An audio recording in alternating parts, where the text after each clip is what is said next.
Is that a mouse trap?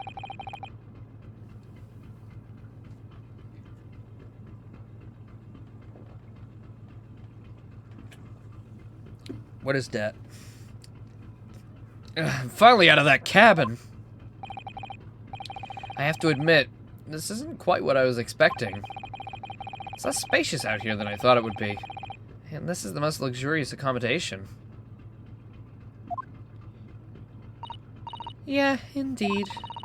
Kazuma-sama was being sent on the study tour by the government. That's why he was being put up in a first-class cabin. I mean, still, this is about twice as large as my accommodation in steerage. Really? That must be awful. This big guy. Alright, what does he look like here again? Long face, big nose. Yeah, that ain't him. Unless they have plastic surgeons on the ship. Oh, look over there. It's another crewman keeping watch. He looks enormous, even if he is sitting down. The door next to him leads to the second-class accommodation. I suppose he's making sure that no one comes in here who shouldn't. I suppose. Like people in handcuffs. Norohodo-san, you look like a little boy visiting a toy shop for the first time. I would have thought that you'd be used to a ship by now. We've been at sea for 2 weeks already. Well, yeah, I know, but the thing is, I was inside Kazuma's trunk when I first came aboard. And ever since then, I've been shut up inside that little wardrobe. It must have been a very trying time for you. Please don't give me that pitying look.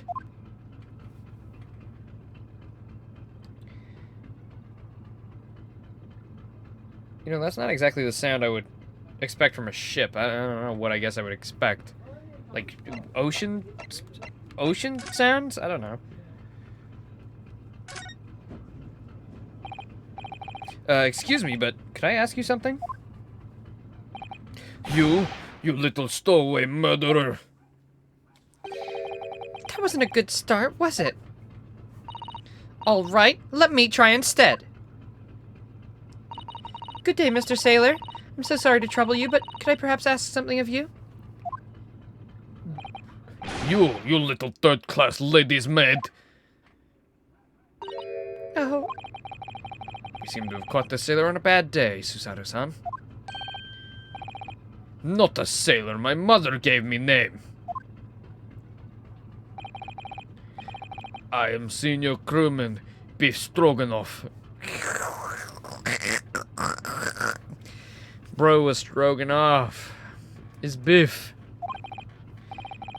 The best thing is just to avoid eye contact, I think. Mr. Stroganoff, about this first-class cabin area. Here we are in finest part of Buryo steamship for very important prisons. Persons, of course. Not prisons, we would never do that. What sort of very important persons? Important persons? Government officials, kings, queens, traveling in secret. Many important persons. That is why I am always guarding this place. Gosh, that's, amazing. But somehow I let stupid stowaway inside. Want to pick you up and throw you in the ocean, but Stroganoff is not animal. Thank you? if I may, I was wondering, is the cabin next to Mr. Asogi's currently occupied? Da! Yeah, Sato-san, did you understand that? Sounded like duh. I think it's Russian for yes, or no. Genius. It is not permitted to visit other cabins without invitation. Well, sounds like there was somebody else next door, at least. Yeah, it's tantalizing.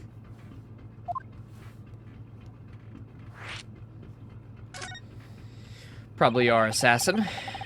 Could you tell us who's traveling in the cabin next to Mr. Asogi's? Oh, wait, maybe it's the girl on the back of the thing with the very expensive crown. His name is Mr. Grimsby Roylott.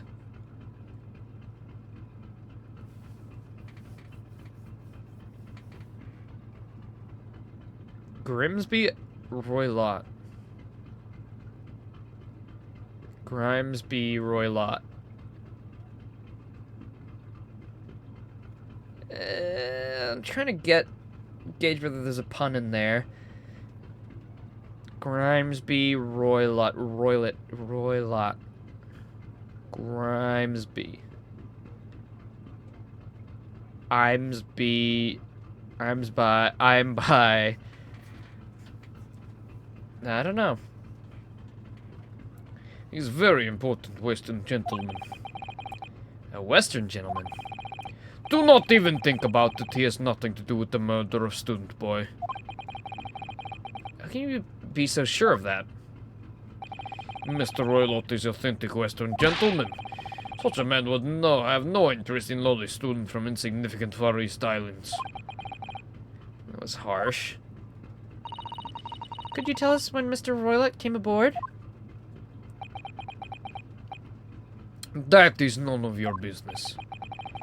Come to think of it, even though we've been at sea for 2 weeks now, and I've been in Kazuma's cabin the entire time, I've never once heard anything from the next door cabin, or even felt like anyone's there.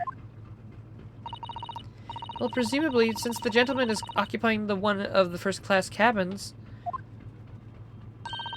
he must be rather important. Is that right? That is none of your business. Are you on watch here all the time, Seaman?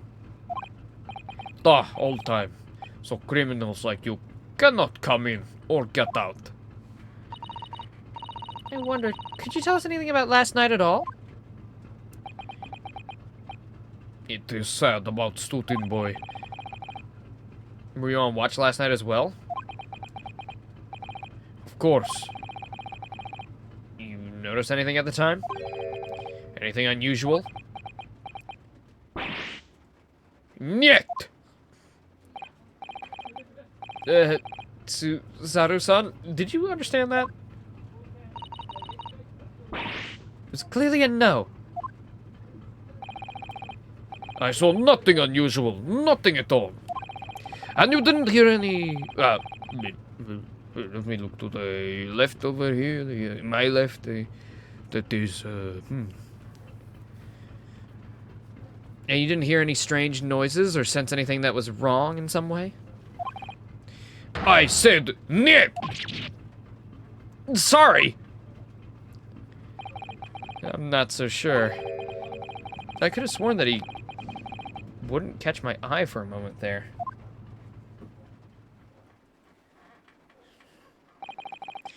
This is enough. I cannot say more now. Oh. It is time for me to report to Captain. You must return to cabin. Yeah, alright. Bulkhead to second-class area, staying locked at all times. You escape when lobster whistles on top of the mountain, or, as the English say, when the peaks fly. When the lobster whistles on top of the mountain. That is a crazy phrase. Yeah, I understand.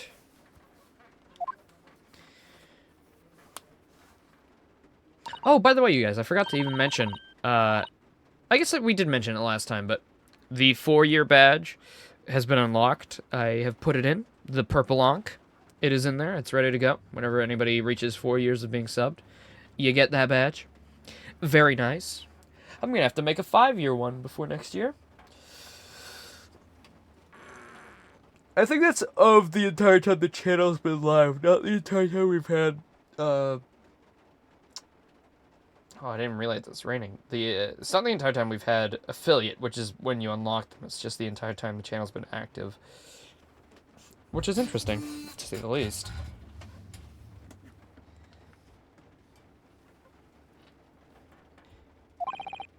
Definitely. But yeah, that's available now.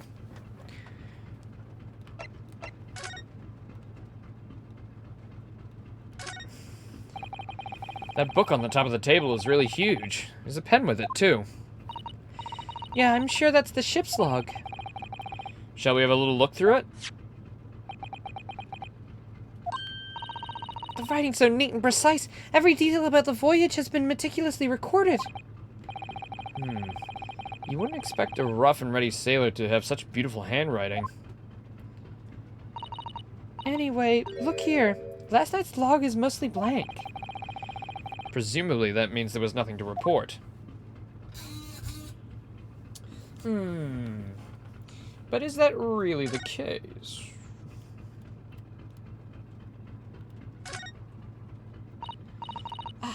A trap for catching mice. It is a mouse trap. That piece of cheese looks fucked. What is that? Yeah, we have plenty of those back home in Japan. Although, they seem to be using a lump of chalk or something as bait. Let me see.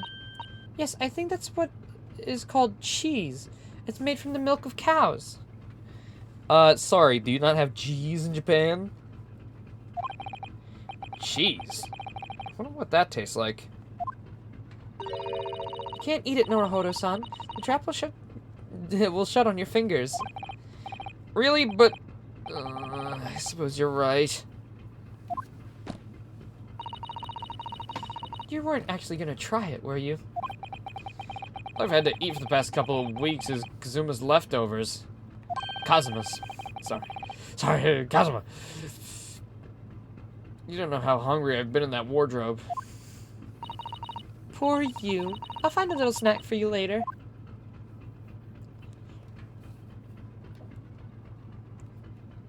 I thought she was being facetious, but then she said she's gonna find me a little snack. So, I don't know. What do you think this is? It's a very pleasing shape, isn't it? That's the emergency alarm. It's probably best not to touch it. Oh, an alarm. It says press only in times of emergency. Looks as though it sets alarm bells ringing all over the ship. It brings the vessel to a complete stop. Oh, this I have to see! What are you doing, Naruhodo-san? You mustn't touch it! But this is an emergency situation. Just look at these handcuffs. You know full well that's not what the alarm's for. If you were to bring this vessel to a standstill for no good reason, you'd be in an even worse situation. I wish everything would just stop. The ship included. If you have to do something foolish, at least make it something that doesn't affect anyone else. Like jump off the ship and kill yourself. I don't know. Something along those lines. Okay.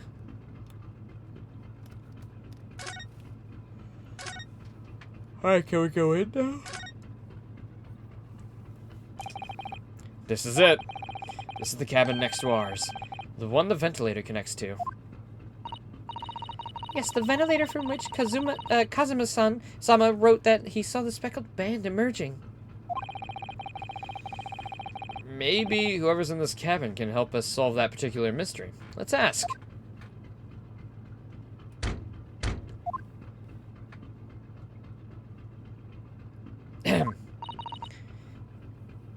No answer. We're out of luck, it seems. There's no one here to help us with our inquiries. How annoying. Bow! Bow! Ah! Eek! Rat! What was that? It came from inside the cabin! Such a high-pitched scream. It must have been a woman. Stand aside. I'm about to break the door down. Mr. Sholmes! I shan't be stopped. When the fit is on me, I revel in kicking jaws off their hinges. Please, wait, Mr. Sholmes. The door doesn't appear to be bolted. It doesn't? Then how the deuce can I dispatch this muscular urge? What prey can I kick? I think we should maybe go in? Yeah, there's no time to think about stress relief. I'll kick you then. Stand still, Ryu.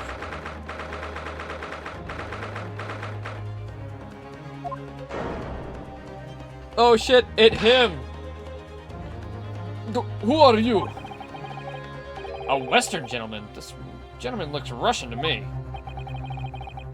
We heard a woman scream. A woman? Don't be absurd. As you can see, there's nobody but me in this cabin. True, this old man does appear to be the only person in here. But in that case, who just screamed? Alright, where's he hiding the little girl? Is she in the bag? Is she in the bed covers? Now get out, all of you! Please excuse the intrusion, but you're Mr. Grimsby Roylott, I believe. Yes, that's me. And you are? I am the one and only, the actual Sherlock Holmes. You've heard of me, no doubt? No. I'm a great detective among great detectives. One who adorns the covers of popular magazines, no less.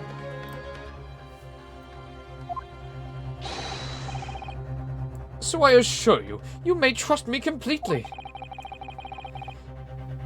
The man used that magazine like a business card. Oh, detective. I do not trust detectives. Because they would find out I'm a villain. We distinctly heard a scream emanating from within these walls. There wouldn't appear to be a lady concealing herself within the wardrobe this time. So, might I be as bold to ask you to open that small traveling case? Well, don't be stupid. How could anyone fit in a small trunk like that? Well, it's quite fashionable these days, is it not? Traveling inside one's trunk? Don't look at me. Oh my, did you see that, Mr. Naruhodo? Yes! The case just shook. Leave now! Otherwise, I'll call the steward. So this is Kazuma's neighbor, Mr. Grimsby Roylott. There's no doubt about it. A strange Russian man is hiding something. I couldn't agree more. Let's see if we can find some clues before that burly sailor returns. Didn't he just tell us to leave, or he was gonna cut us open and call the steward? Hey, bro, open that fucking case. What is bro doing? What are you doing in there? Open the fucking case like you said you were going to. Do you have a moment, please, Mr. Sholmes? You need only address me as Sholmes. That's what I just did, isn't it? Well, Mr. Sholmes, what were you doing in there? Why, I was resting, of course. Resting? Indeed, I was contemplating our sea voyage from the confines of the wardrobe whilst waiting. Waiting for the inevitable time that you would need to call my great powers of deduction into service. Oh. It would seem that hour is upon us now. The time has come. Am I mistaken? Well, no, actually, you're spot on, for once. Observe closely. Our Russian host in this cabin, Mr. Roylott, is clearly trying to hide something. You know what is the most effective weapon to use against a Russian hiding a secret? Why? The truth, of course. Though it should be pointed out that such methods are not exclusively for the Russians. Right. Hey! Phew. Hold on. Ah! Bo bo bo bo bo bo bo bo bo bo bo bo. Hey! Phew. Oh fuck.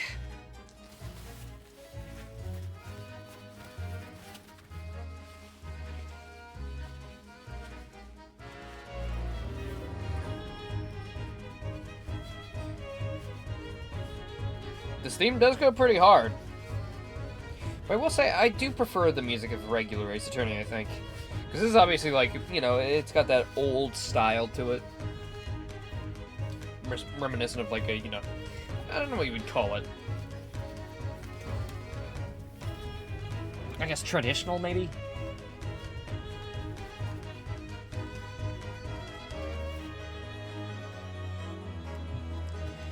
Right. Can you imagine how the Russian will react when when the secret he guards so closely is exposed? Would you like to witness it? Oh, yes, please! Well then, what you are about to witness may well astound you. For I'm about to apply my great detective's greatly admired great deduction to the case.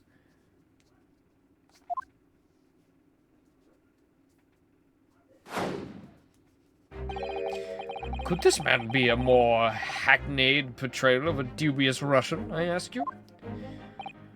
What? From time to time, it occurs to me. Is the fellow dubious on account of his Russianness, or a Russian on account of his dubiousness? To be or not to be? That is the Russian. I really don't think either of those things should be occurring to you. Or anyone. That's right, Mr. Sholmes. I know this man's beard and dark glasses are hard to ignore, especially on first meeting, but I once read, it's a capital mistake to theorize before you have all the evidence. It biases the judgment. Shush! I must have complete silence. What are you doing? Why are you peering at my face like that? Ha, just as I thought. Yes, I have quite made up my mind now.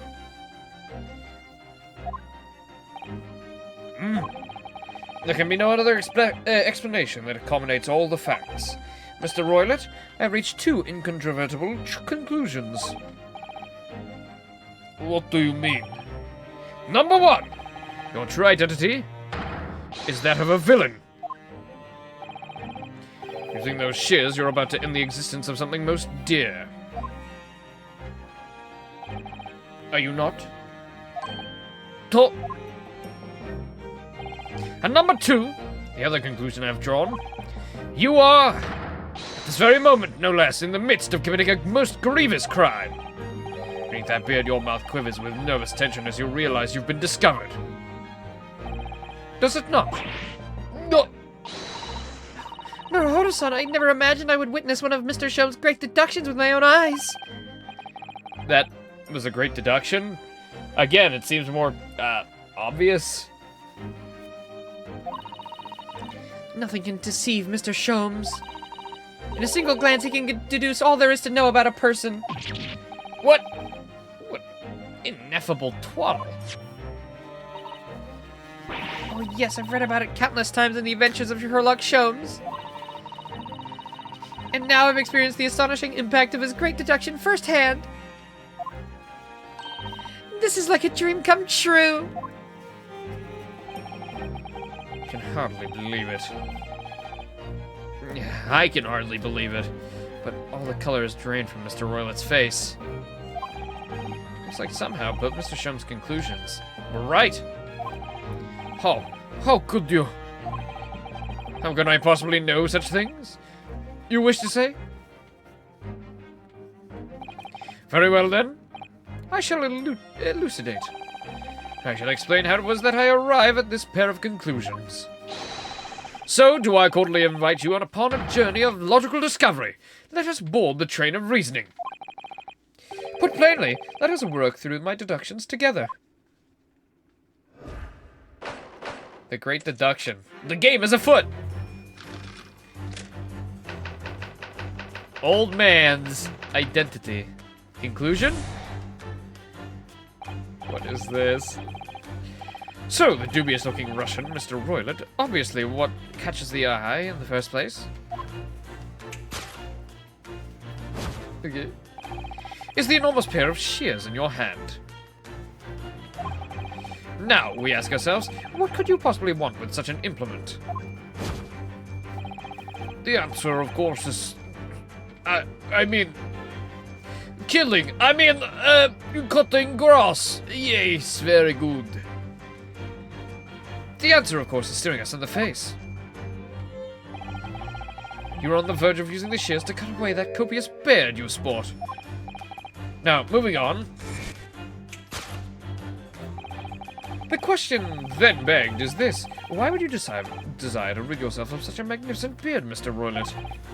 Once again, the answer is plain. We have clear evidence to shed light on the matter. Regard, if you will, the morning's newspaper, in particular this fascinating front-page article.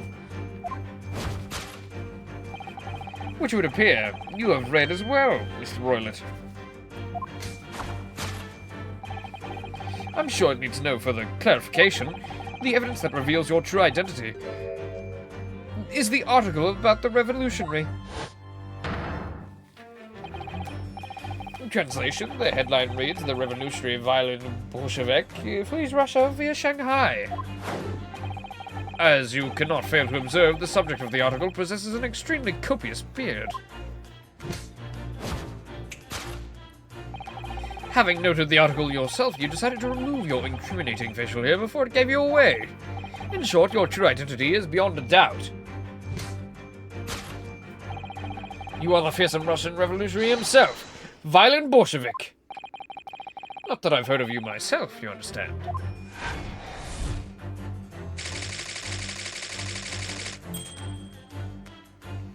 I mean, that's what I guessed, too. Wrongdoing. Do I get to do anything in this, or is this just a fun thing? Do I get to, like... Is this like a divination sale, so I get to, like, pick it apart, or what? Now, as for my second conclusion... You are, at this very moment, on the brink of committing a most grievous crime. And the proof of this crime? Over there? Oh yes, Mr. Roylett. Taken unawares, people have a propensity to let their eyes stray, you see. Oh. And I assure you, the eyes speak so much more eloquently and honestly than the mouth. The answer we seek lies where the furtive glance falls. The proof of your crime sits before our very eyes. Yes, that traveling case. It is time, I think, that the case be opened and its contents laid bare. No, I refuse! What could you possibly be concealing inside, we ask? By my estimation, a young lady, perhaps. One slightly enough to fit therein.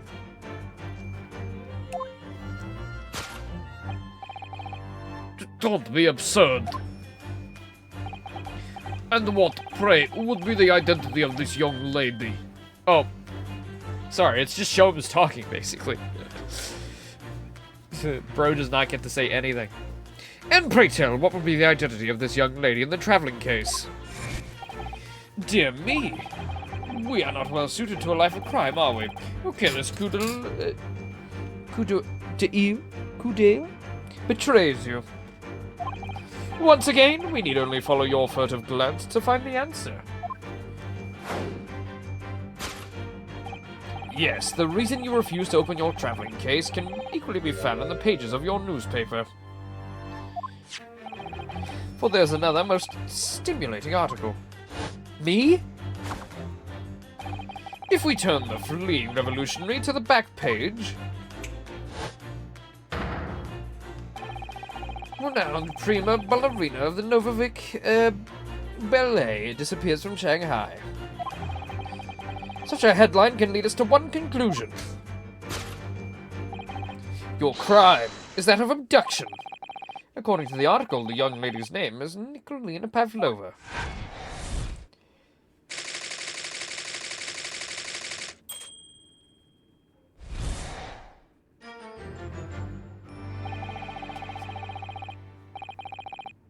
Thus concludes Sherlock Sholmes' great deduction of the Russian enigma, Elemensky.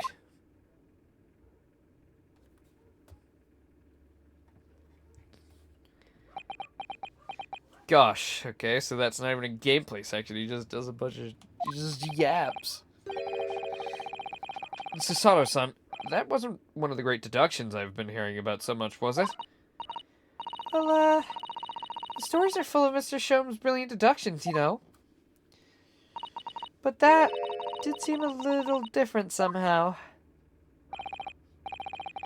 Excuse me, Mr. Sholmes, could you come over here for a moment? Pray, what can I do for you, lad? It's about your, deductions. Would you mind? Not at all, go on. Well, to start with, there's the newspaper article. I think we had the same discussion before, but these two men look nothing like each other. True.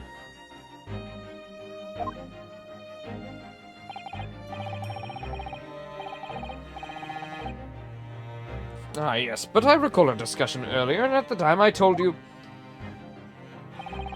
that the man is a revolutionary. We'd be able to revolutionize his appearance. In fairness to Mr. Shums, Mr. Willett does look more like the man than you do. That's not the point. And another thing, the part about him abducting the ballerina. Indeed, a truly startling revelation.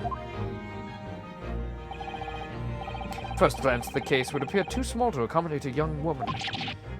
Not just at first glance, it is too small, clearly. You'd be lucky to fit a 5-year-old child into that case if you pushed really hard. I don't suppose the missing ballerina's a 5-year-old child, is she? I mean, you don't know. No, the young lady is 15. No, I didn't know. How could I?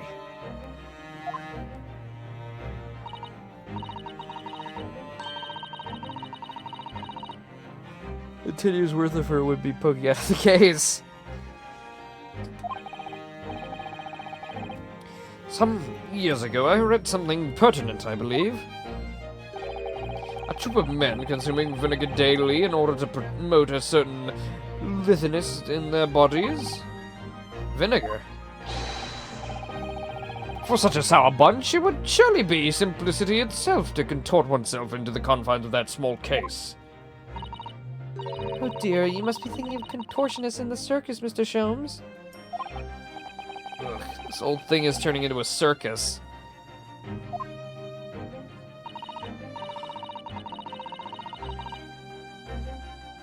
Mr. Naruhodo, something's occurred to me about Mr. Sholmes' deductions just now. I think his powers of observation are, well, magical. His eyes cut to the heart of the matter almost instantly. It's just where he directs his attention and his logic that seem a little off. Your idea of a little may be a little off itself, Miss Susato. There's just one or two key words in his deductions that seem to let him down. So I was wondering if we might perhaps tactfully switch them for alternatives. What do you think? Ah, here we go, the gameplay part. Switch some key words in his deductions. Were you about to say I abducted the child? I would never. I'm a detective, for goodness sakes.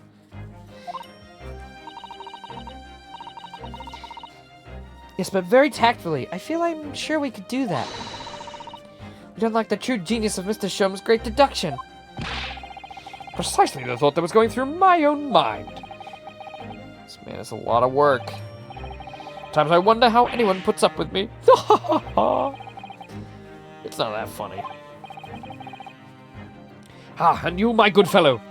Sorry? Take a moment to look at your wrists. My wrists? Where are your handcuffs? How did... I felt they may hinder your ability to follow me in our dance of deduction. I don't believe it! I keep pressing square by accident. Mr. Sholmes, you are a marvel. No, I'm more of a DC, actually. And don't worry, I shall restore the shackles to your wrists when we are finished. Not worried, in fact. I'd rather stay like this.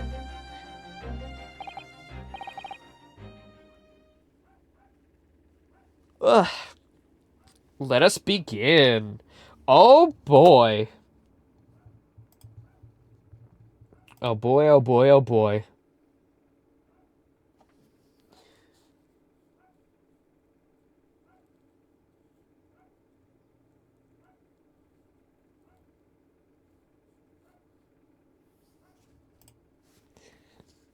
So, let us begin.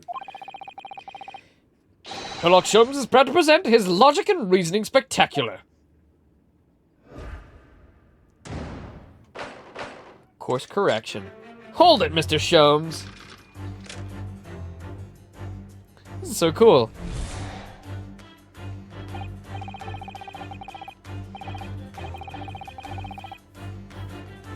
Alright, so what do I do? I think it's where, like, the little icons come up. Yeah, like that. Maybe when it's a question mark? Oh, yeah, where he says, cut his beard.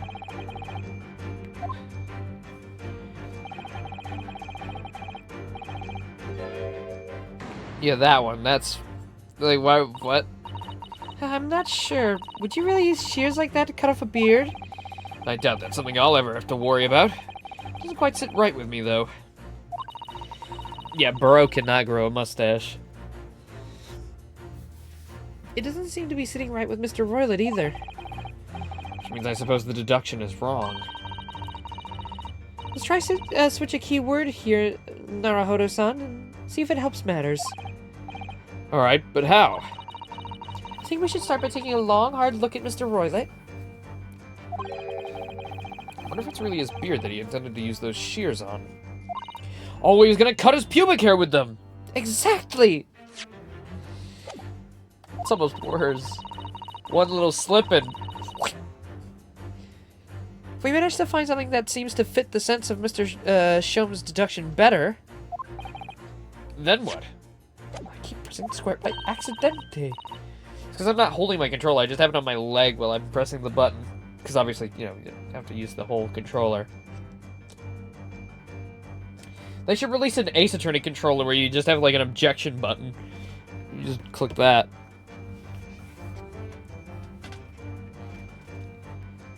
You'll have to leave the rest in your capable hands, Naruhodo-san. Why am I the one to do something about this? Well, anyway, let's see if there's anything we could even do to use To switch around in his last sentence. What exactly was Mr. Roylett going to use these enormous shears for?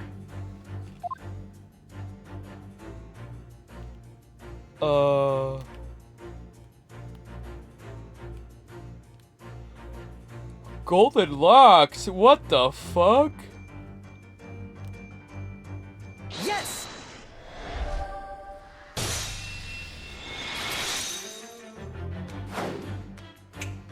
Oh, shit! Whoa, I didn't know you had it like that, Ryunosuke. Oh my goodness. He has it like that. He's got that. Bro's like the fucking Rizzler out here. What the hell? No wonder he bagged Kazuma. You were on the verge of using the shears to cut away the golden locks you sport. Indeed. You have identified the precise detail I was intending to expose. Such lush golden hair certainly does not befit an old man.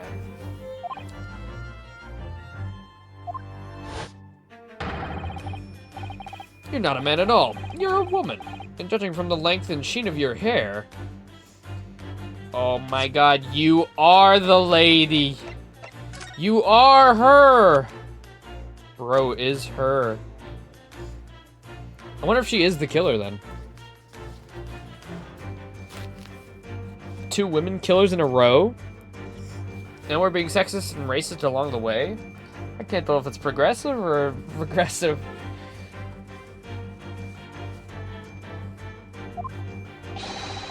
One's still very much in her youth. Oh no! If only I'd managed to cut off my hair, no one would have suspected. The question then begged is this. Why would you decide to rid yourself of those magnificent locks? Once again, the answer is plain. We have clear evidence to shed light on the matter. I'm sure it needs no further clarification. The evidence that reveals your true identity is the article about the revolutionary. Well, that was a shock. I had no idea that old man was really a young woman in disguise, did you? What? Why are you staring at me like that? Yeah, it was a surprise, Naruhodo-san. You're enjoying this, aren't you? Sorry? You look like you're in your element as you dance around the room, deducing the facts with Mr. Sholmes. Just doing what we agreed. I'm not having fun or anything. This is strictly business. Yes, I understand. Say no more. Well, anyway, let's focus on the next part of Mr. Sholmes' deduction, shall we?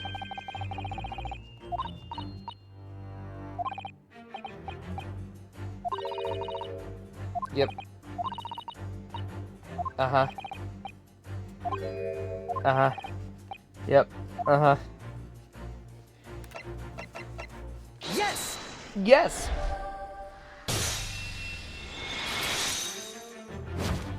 So snappy. The evidence that reveals your true identity is, of course, the article about the ballerina.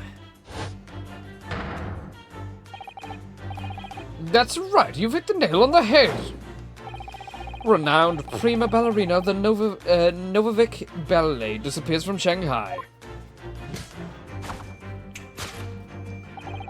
It would appear we are finally able to address you by your true name. Yes, because your true identity is that of the Novovik Ballet's prima ballerina.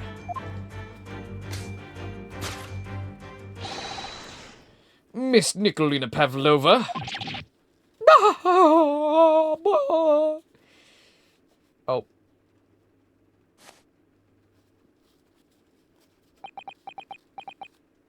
Got him.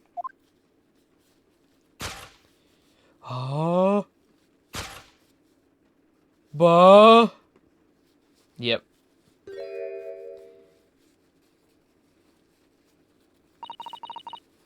You're right. My real name is Nikolina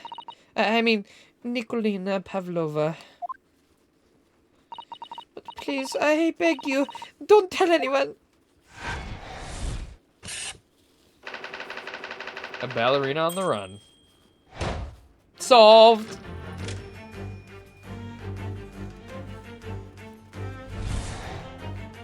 Wait, what is in the bag then? Perhaps a pet? Oh, they did say no pets allowed. Now, as for my second conclusion, you are at this very moment on the brink of committing a most grievous crime. And the proof of this crime? Over there. Oh yes, Miss Pavlova. Taken unawares, people have a propensity to let their eyes stray, you see? I assure you, the eyes speak so much more eloquently and honestly than the mouth. The answer we seek lies there, where the furtive glance falls. The proof of your crime sits before our very eyes. Yes, the traveling case. This woman is the ballerina, and she's right in front of our eyes. So clearly she's inside that traveling case as well. No, that's right. It seems she wasn't abducted at all. In which case, what is the crime this young woman is apparently committing? I can see I'm gonna have to step in and fix the great detective's mistake again. You seem to look pleased, Naruhodo-san. You like the idea of another chance to dance around with Mr. Sholmes? Stop it! Anyway, there must be something else here that shows what this woman's up to.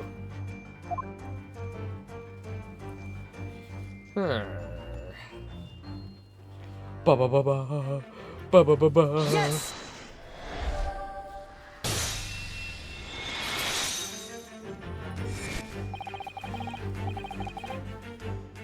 Oh, pardon me. The proof of your crime is surely that tiara. I believe this tiara is worn on the stage by dancers in the Novovik Ballet, is it not? Indeed, it would appear to be identical to the tiara pictured here in the newspaper article. Hey! Oh, fuck me. Oh, fuck me. It's raw. What are you? An idiot sandwich?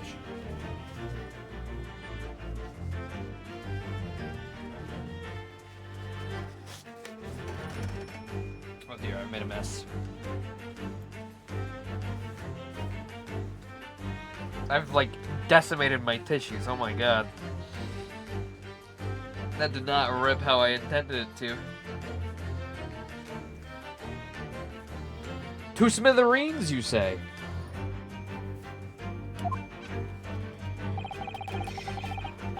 And if reporting like this is to be believed, it's an item worth 20,000 rubles.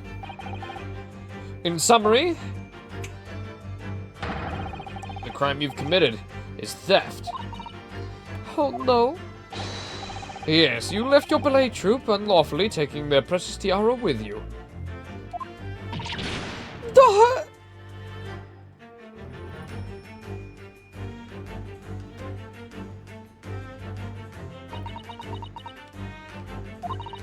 I have no one, no family, no friends.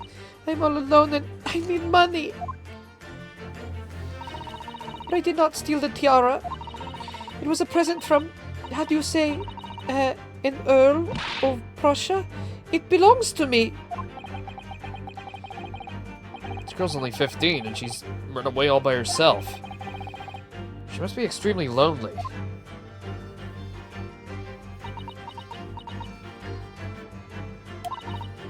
All right, I will tell you everything. There's no point in hiding it now. Come, come, let us not be hasty. What?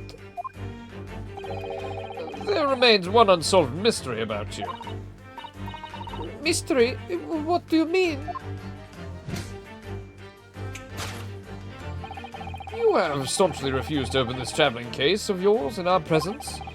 It is reasonable to conclude, therefore, that there exists some reason why you wish for it to remain closed. Is that not so, Miss Pavlova? My dear girl, there's no sense in playing games with me. Nothing escapes my attention. Indeed, I've got a very good idea of the contents of your case before I even laid my eyes on them. Dear me. We are not well suited to a life of crime, are we? You careless Kudu just betrays you. Once again, we need only follow your furtive glance to find the answer. Yes, the reason why you refuse to open your case is written on the books on the shelf. He's completely changed tack with his deduction now. I think Mr. Jones is adapting his logic to the changing circumstances, don't you? Maybe, but why has he suddenly brought Why has he suddenly brought the bookshelf into this? It's just a wild guess, surely. Oh, do you think so? Well, it doesn't seem likely that the reason why this young woman doesn't want us to open her case would have been written in a book that doesn't even belong to her. Yeah, that's true, but still. Miss Pavlova certainly did cast her eyes in that direction. I noticed it myself. Perhaps there's another reason why she won't open her case. It's gonna be the rules. She definitely has like a dog in there or something. Or cat. Yes! Yeah, I got it instantaneously. Yes, the reason why you refuse to open that case is written on the rules of passage. Passengers must not keep weapons or other dangerous objects in their cabins. Pets are also strictly forbidden. Inside that case of yours is something forbidden from carriage on this vessel. That is the real reason why you refuse to open it, thus revealing its contents.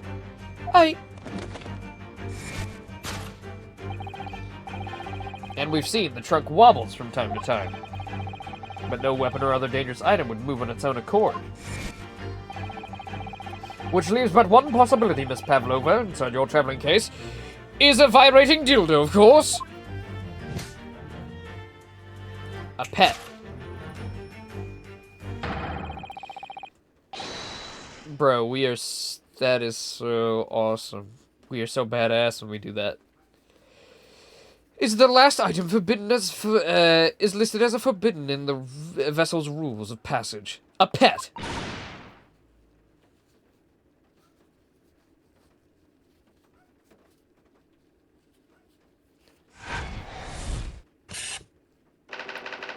Possession of a prohibited animal.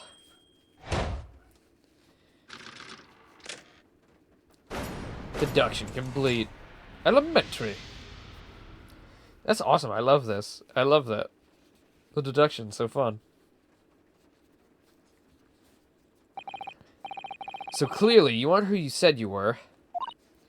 No, I'm not Grimsby Roylet. My real name is Nikolina Pavlova. Everything you said was correct. You absconded during one of your ballet company's performances in order to escape your homeland? Later that same night, you stole aboard this vessel? Which wouldn't have been easy. The Buria is a huge steamship with a vast crew. Could you really have snuck aboard without being noticed? In order to obscure your true identity, you somewhat recklessly took the guise of an old gentleman. And you intended to sever all links with your past by severing your long hair. Yet, to a woman, hair is no trifling matter. My personal recommendation is to leave well alone. So if I was you, about to cut off your own hair, who was it that let out that scream we heard outside the cabin? That veritable tinkling of a bell? Why, none other than this young lady, naturally. More like a full set of pipes, if you ask me. I was so scared when I ran away in Shanghai. I was sure they would come looking for me. That's why I decided to, how do you say, disgust myself? So no one would recognize me. As a result, you transformed yourself into that questionable old man? I see. I put on the fur hat and fake beard. Then, just before you came in here, I saw the newspaper. Right on the page, there was a picture of me. I was so frightened, I couldn't stop screaming.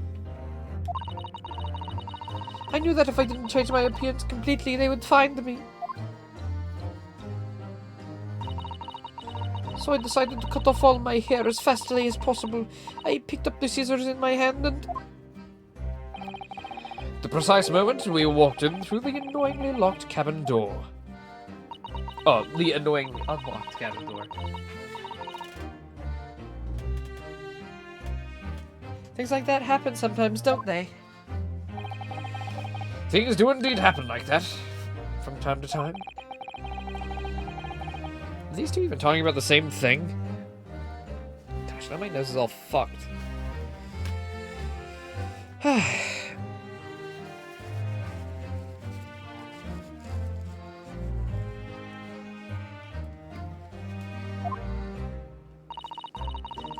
There's just one more thing I'd like to know.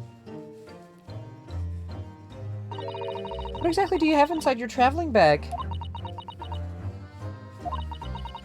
You were right. He's my dear friend inside. My only friend in the whole wide world. Please, don't tell anyone. If the captain finds out, if you say to any of the crew.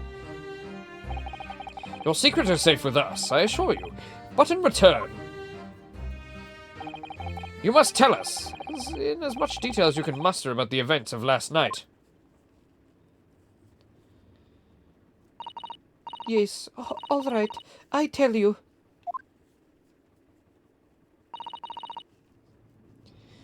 Well, Mr. Naruhodo?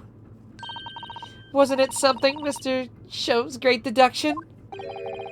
It was certainly something, yeah. I'm just not entirely sure what. But at least Miss Pavlova has agreed to tell us what she knows. That's incredible.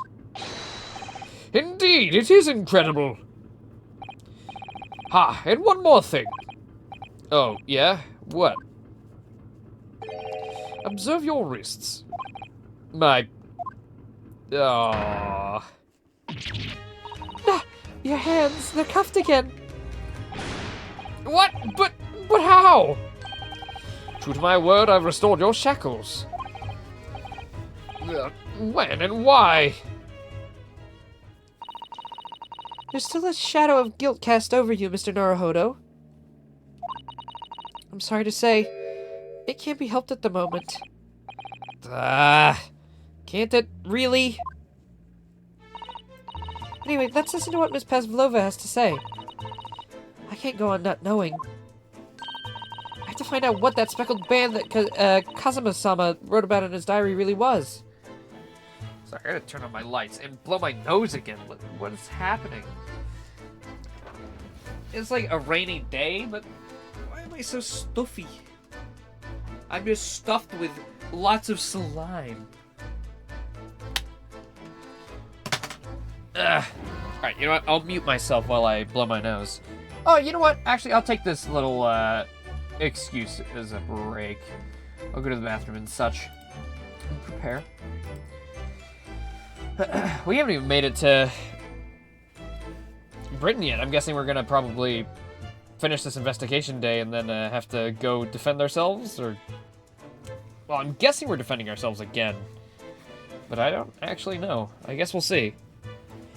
Maybe we won't even go to a court. Maybe this will be a completely just solve it on the boat. With everyone. I'm not sure. Whoa. Pardon me. I'll be right back then, everybody.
what up? I'm back.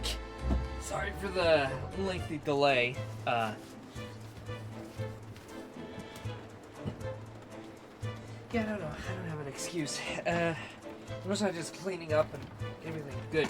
It was like my glasses were covered in crap. I had to clean that all. But yeah, it's kind of raining. Like not super hard, but you know enough to be very, very abrasive going out into it. Oh boy, it wasn't when I went up, but it definitely was on the way back down.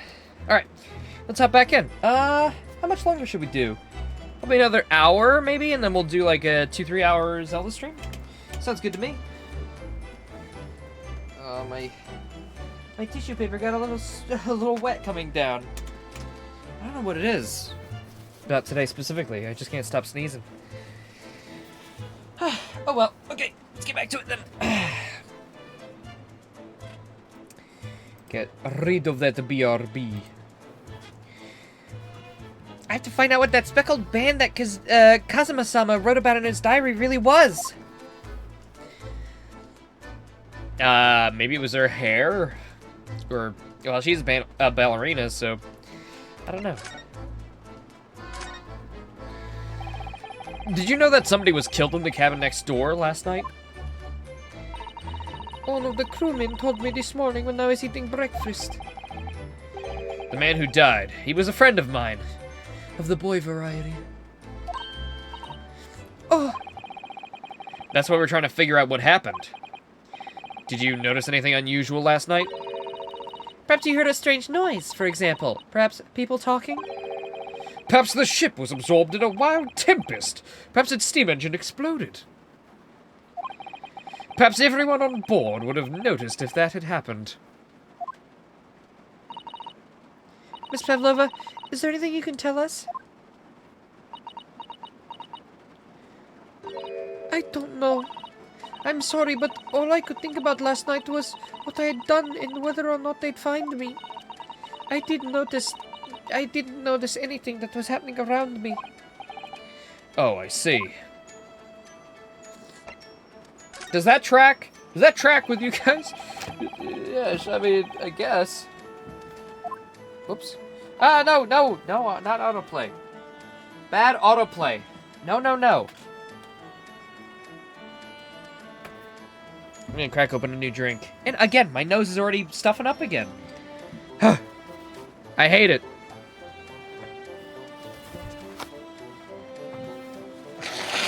And it's horrible because, you know, when you're doing voices, you can feel it. You can feel your sinuses. It sucks. I hope I'm not getting sick. I hope that's just like, I don't know, just the atmosphere, I guess, today. It's just in the air. Something's irritating me.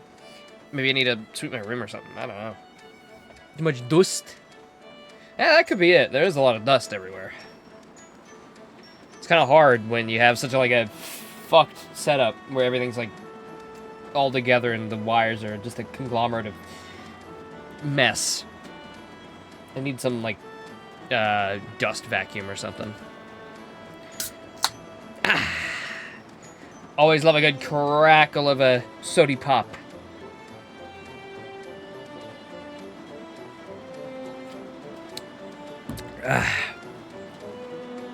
Yes.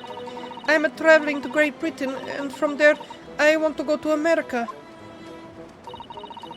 I will never dance again. I want to forget about the ballet. I want to start a new life. You wish to forget? A challenging proposition. When you have that striking tiara as a reminder. But the tiara is mine. I need it to live.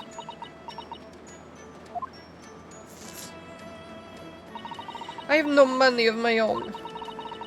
Nivovik Ballet gives us only a little food and water, and we must dance all over the world. I had to run away. I had no choice. If I stayed, it would have killed me. So you ran away to protect yourself? Oh, and the crew of the ship, they have all been kind to me. They let me come on board, and they said I could hide in this cabin. If that is indeed the truth, Miss Pavlova, it creates a most intriguing conundrum. Didn't you just say you didn't want us to tell them? Yeah, it does. What do you think about it, Mr. Norohodo? Me? Yes, of course. She is a woman, of course. I think we should hear Miss Pavlova's explanation. To what conundrum? I'm not so sure, but...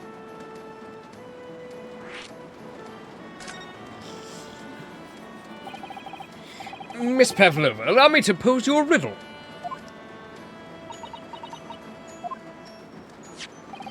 According to this newspaper, it was only yesterday that you absconded from the ballet. Now, that being the case, it must have been last night that you boarded this vessel. However, the SS Burya stopped by no port last night. That's it, of course! So how is it, pray, that you came on to be aboard? I jumped. I jumped from bridge. Very dangerous, but very funny. I think about it, the crewman outside the cabin acted very strangely when we mentioned that. It was just after we asked him about whether the occupant of this cabin came aboard.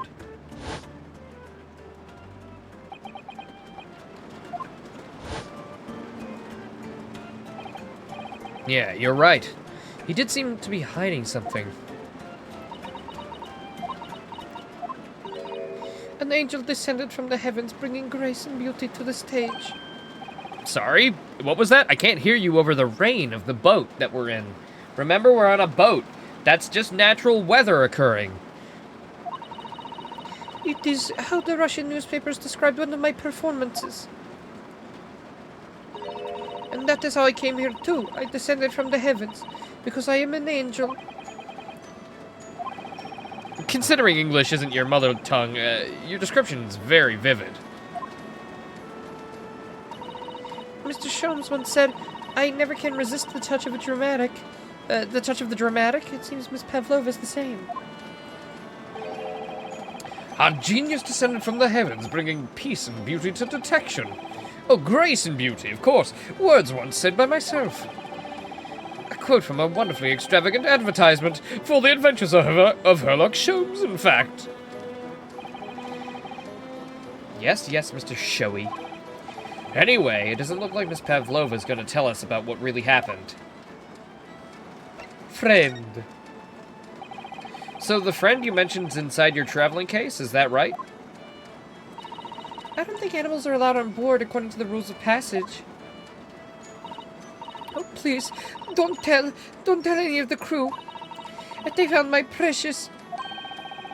Then the burly Russians would bestir themselves in unison to throw you and your case overboard, no doubt.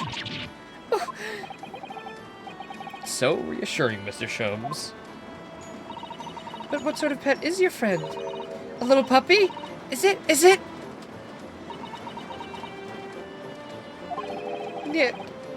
Yeah. Maybe an adorable little rabbit. Yeah. Ah! You credit Russia as a land with small rabbits, do you? Don't they have small rabbits there, then? You may well ask. I have no idea.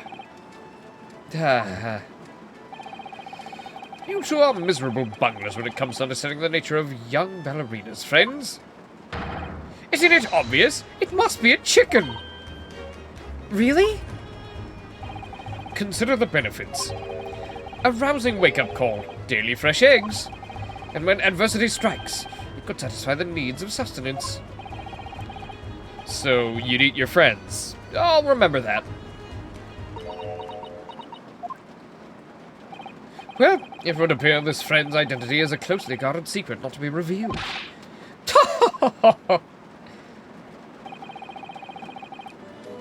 She obviously doesn't quite trust us yet.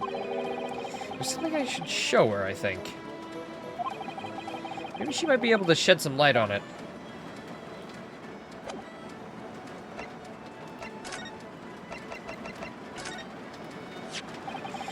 This is the diary of my friend who passed away. His diary? Yes, he wrote it in it last night before he died. Something a little unusual. It reads, 1:23 a.m. You can hear a faint whistling sound. And then a few minutes later, 1:35 a.m. It looks like some sort of speckled band is dangling from the ventilator grill. A speckled band? I don't understand. It's strange, isn't it? But the ventilator he mentions joins this cabin, you see. It's up there on the wall. In other words, this cabin and the victim's cabin are connected together. Oh. Miss Pavlova? Has something occurred to you? Does the speckled band the victim mentioned mean anything to you? Or the whistling sound, perhaps? No, I don't know anything. Oh, really?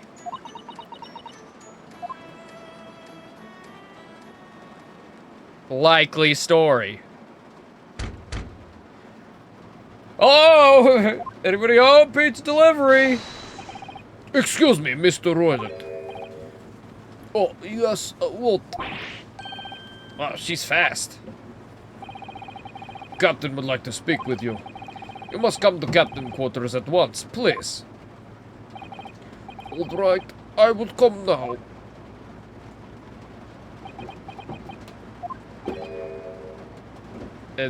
What? You must leave. No. No, oh no, it's fine. Don't mind us. Yes, please don't worry yourself, Mr. Roylet. Get out! The passenger said out, or do you want me to throw you out? Ugh. Looks like we'll have to leave investigating this cabin until later. What a pity.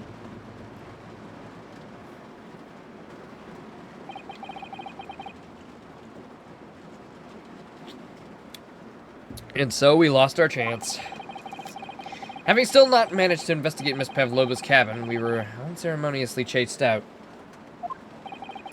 That is to say, we were quite literally picked up and thrown into the passageway outside. To be continued? Oh, dear. Oh, dearie me.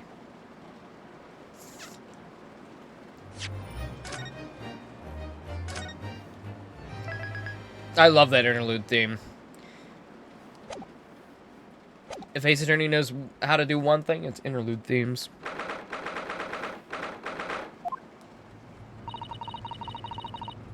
I wish we hadn't been thrown out like that. I wish we'd managed to find some clue as to what that speckled band might be. We didn't manage to investigate at all. What kind of an animal would have a speckled band? Maybe it was a tail, or... I'm not sure. Speckled band. I kind of guessed maybe her hair, or it's a ballerina thing, I don't know.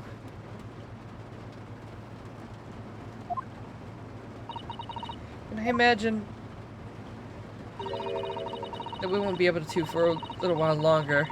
Never get past that sailor guarding the door. He's clearly glaring at us as if to say, don't even think about it. Oh, wait a minute! What is it?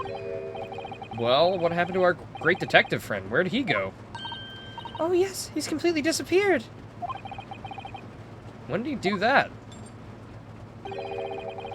Slipped away as quietly as the wind, but not before ensuring these were securely back on my wrists.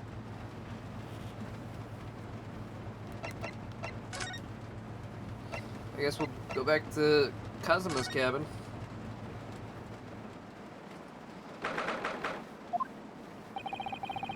Looks like they're still investigating it here. Oops. Yeah, on the subject, I wonder if Inspector Hasanaka is unscathed. What do you mean, unscathed? Surely you haven't forgotten, have you, Norhodo-san? Don't you remember what he said about allowing you out of this cabin to investigate? He was going to talk to the captain about it. He'd say he'd lay his life on the line for you. Oh, right. I'm sure he was exaggerating. Let's see what he has to say for himself. Might have some new information for us. Is he in here? Yes. Oh, he does not look very good.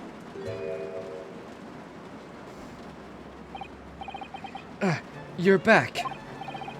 Inspector! What happened to you? Your face is... Please, don't worry about it.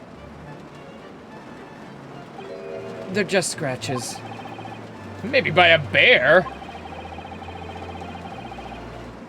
When I told the captain that I'd given you permission to investigate, he told me he'd pummel me with his fists and then toss me overboard. What? But the pummeling was over in a flash. He must have decided against throwing me overboard. So it was nothing, really. He wasn't joking when he'd say he'd lay his life on the line if he had to.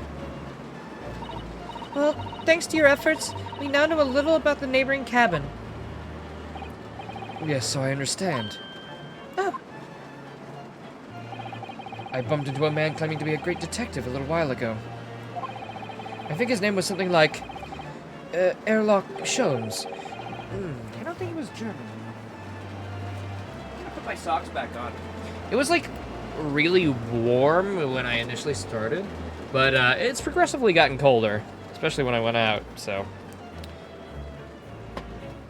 Actually, maybe I'll put on a fresh pair. This is so good, though. I don't know what it is, but this one really does feel a little fresh. I guess I was a little tired of Ace Attorney when we were playing through Spirit of Justice. Like, obviously I still thoroughly enjoyed it, and there was plenty of great moments, but going, like, from game to game, like, we did it, like, in a row.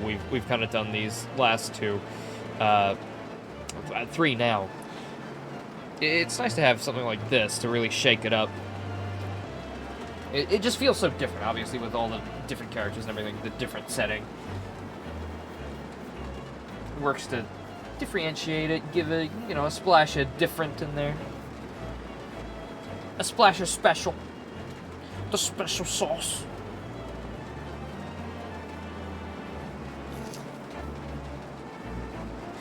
Yeah, I'm definitely excited to do Zelda later. Like, I really enjoyed Echoes of Wisdom when we played it, initially. I feel really bad that I haven't been able to get back to it. Then finishing that, and then hopefully hopping onto Skyward Sword, at least, hopefully before the Switch 2 launches, we can beat it, and, I think that'll be really good. Really fun.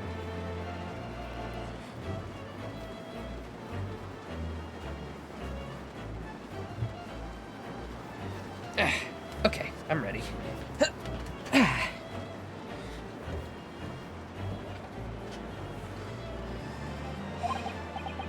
Ah, that explains it. Shall we compare notes, then? We can tell you what we've found out. Yes, let's do it!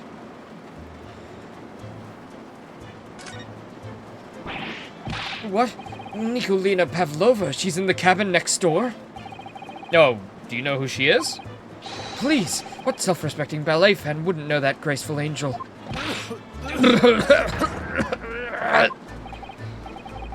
I think I upset him there. All that tells us about the neighboring cabin is unrelated to the case, at least. No? How? Because angels don't go around committing crimes, do they? Well, now that you put it like that... Oops, I've definitely upset him. Inspector, has your investigation here proved fruitful? If I'm honest, there's very little more I can do. Our duty is to make sure the scene isn't disturbed, ready to hand over to the Hong Kong police.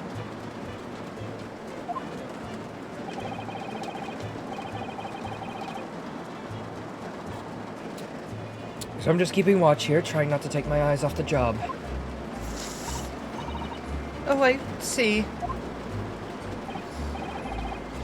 There is one thing. I do have a small piece of new information for you. Oh, what? Yes, do tell us, Inspector, please.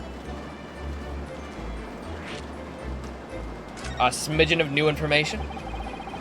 What is this new information, Inspector?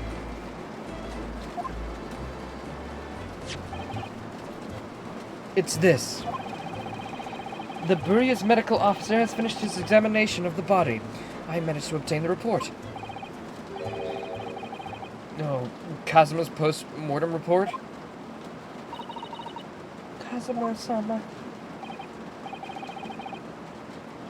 So, what was the cause of death? Damage to the cervical vertebrae is what's written in the report. His neck was broken? Yes, it would seem so. Wait a minute. All the German soldiers know how to do that. All the German crewmates know how to do that. That's their specialty. There are no obvious wounds or other signs of injury. At first, I think they were considering poison. But it turns out they found no trace of poison in his system at all. Well, what weapon was used then? Hands. Nothing has been found yet. The fact is, there's no sign of a wound. Suggests it may have been a blunt object. Something that wouldn't leave a mark.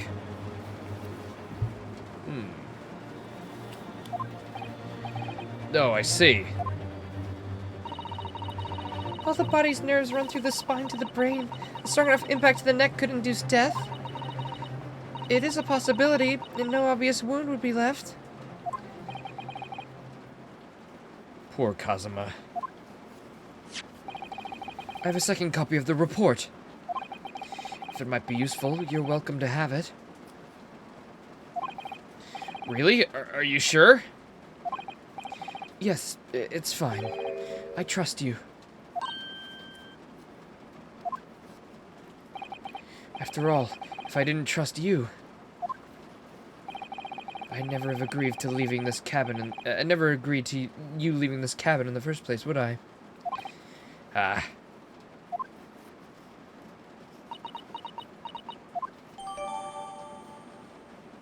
Yippee!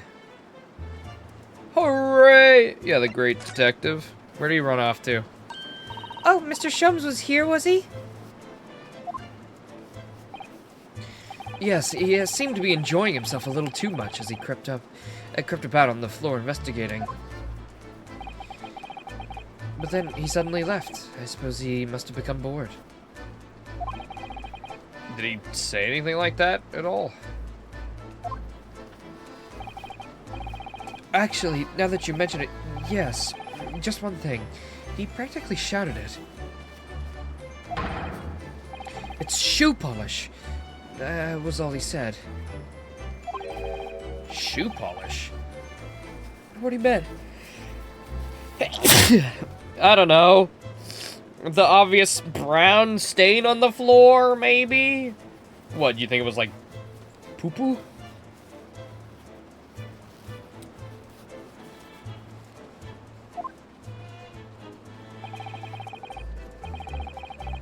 It was when he was over there, by the broken glass, do you see?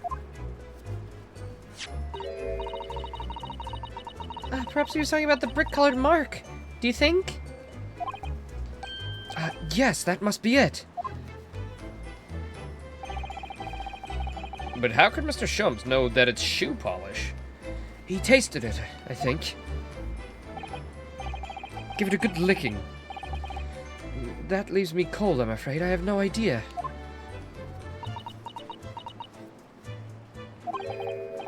What is it, Susaru-san? Well, Kazuma-sama was wearing leather shoes with a very dark tan hue. Dark tan. Sort of dark brownish red, then. Yeah, and a little like the color of red wine, but darker. I often repaired them for him. What the fuck? You were repairing his shoes? Who are you?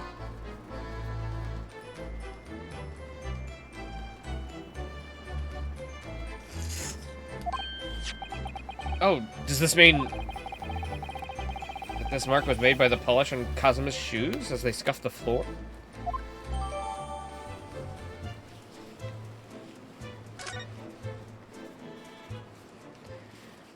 Most skilled assistant we've seen literally can fix shoes, has extensive knowledge on medical stuff, and bro is 16. Like, Maya could never. That's all I can really tell you at this stage. I should return to my post. My fellow crewmen's eyes are boring into the back of my head. Yeah, it might be for the best. Thank you. Poor Inspector. You look exhausted. Oh, no, well,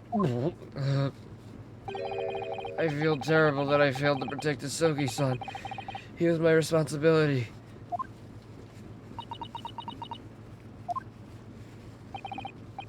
Of course, my pain is nothing compared to yours.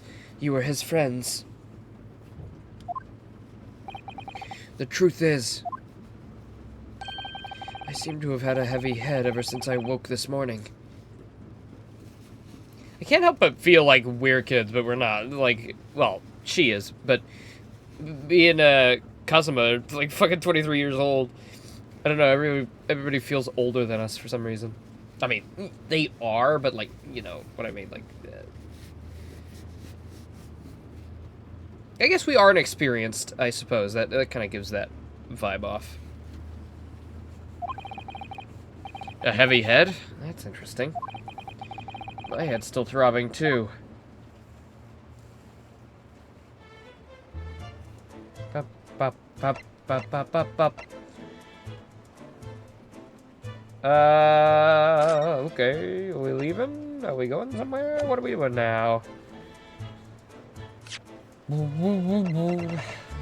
Postmortem report. Male, Far Eastern, time of death somewhere between 1 and a little past 2 a.m. Damage to the cervical vertebrae resulting in instant death. The victim's neck was almost certainly broken as a result of a strong blow to the area. No obvious external injuries or traces of poison. Okey-dokey. That is a brown doo-doo stain.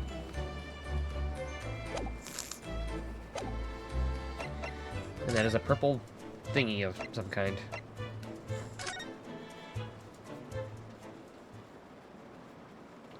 Oh, yep.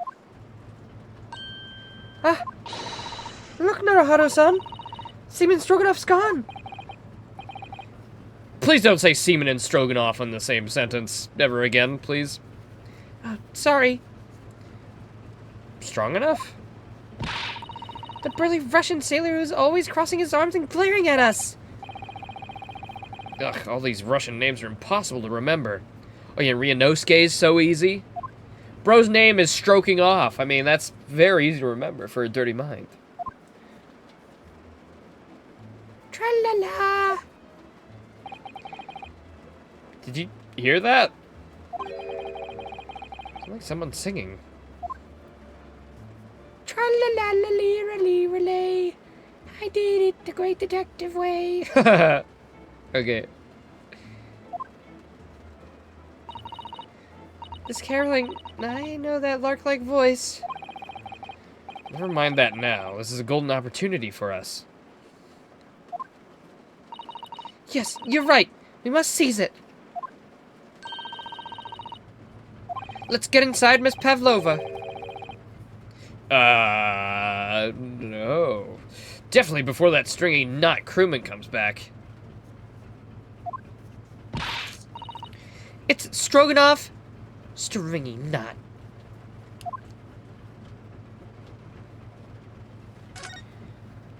Oh, I'm stroganoff, Peter. Peter, can I borrow your beef stroganoff?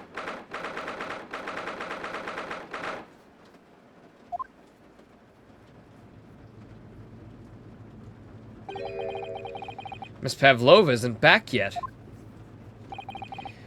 Susato-san. Oh, where's she gone?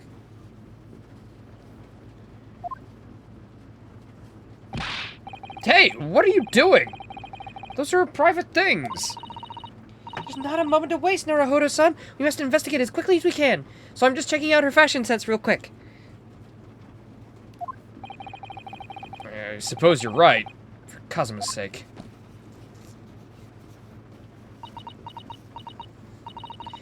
Not just for Kazuma-sama. What do you mean? Uh-oh, the case is opened. I just realized that. It can't be long now until we arrive at port in Hong Kong. I don't want you to be in those handcuffs when we get there. Really? We must solve this case, Naruhodo-san. By ourselves if we have to. Yes, we will.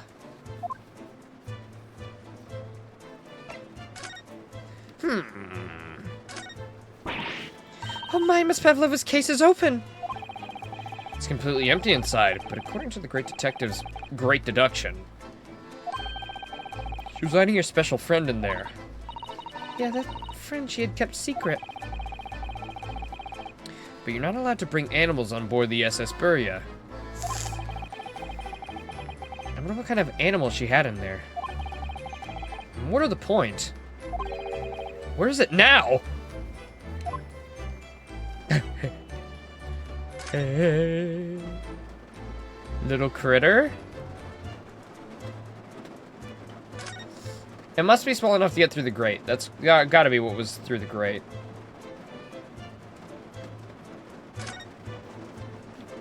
Oh, wait. Sparkly band? Is it that thing right there? That's a band-like creature. So, this ventilator connects to Kazuma's cabin next door. Yeah, although, what a fool a shipbuilder must be to open a ventilator into another room. Maybe. It's so that if there's a gas leak next door, the occupant of this cabin would notice and raise the alarm. Or the occupants of both cabins would die of gas poisoning? Well, that's a possibility. Anyway, last night, Kazuma wrote that he saw a speckled band coming out of this ventilator.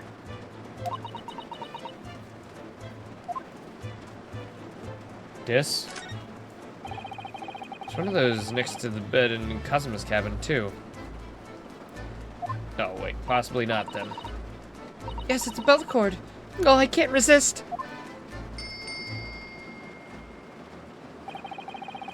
She barely hesitated there. She gave that thing a good tug.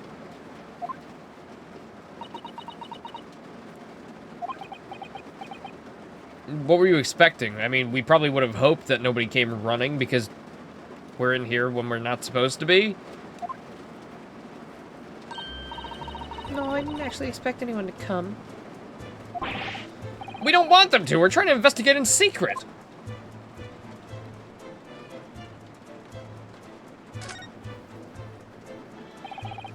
Just a few books on the desk. Nothing else, by the looks of it. Miss Pavlova only ran away from the ballet last night. She's hardly occupied this cabin for any time at all. That's true. I wonder what kind of book she likes to read. Let me see. Yep. I see. It would seem that Miss Pavlova enjoys reading. Books written in Russian. Thanks. I think I probably already knew that. It's rude to ask too much of people, Naruhodo-san. Kindly remember that.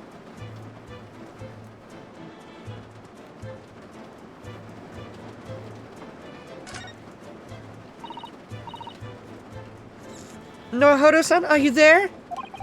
Sorry? I'm right here. Yeah, why? Oh, good. I thought you might have climbed into the wardrobe while I wasn't looking. There's no place like home. Shut up! Shut up! Believe me, I don't have some sort of strange compulsion to jump inside every wardrobe I see, you know. Well, anyway, I'm not sure anyone could fit inside this one. It's full of beautiful outfits. Those are all stage costumes. I was rather hoping we'd find Miss Pavlova's friend in there, but no such luck.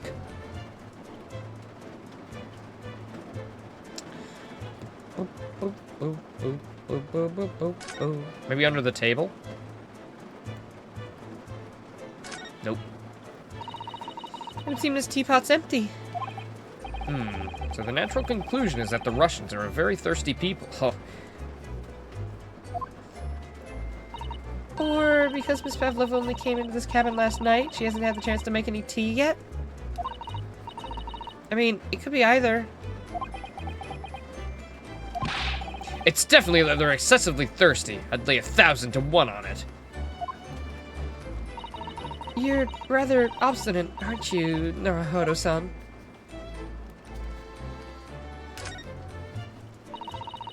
I suppose every cabin has a waste paper basket. Should we have a little look at what's thrown away? Naruhodo-san! It's poor etiquette to go sifting through someone's rubbish, you know. Ugh, those eyes. He's looking at me like I'm a piece of rubbish now. Alright, then whose lock was it? Herlock Sholmes. It's because it's like Herlock Sholmes. Exactly, you have no choice. There's hardly anything in here at all. Oh, well, that's a little disappointing. You're the one who didn't even want to look inside the bin.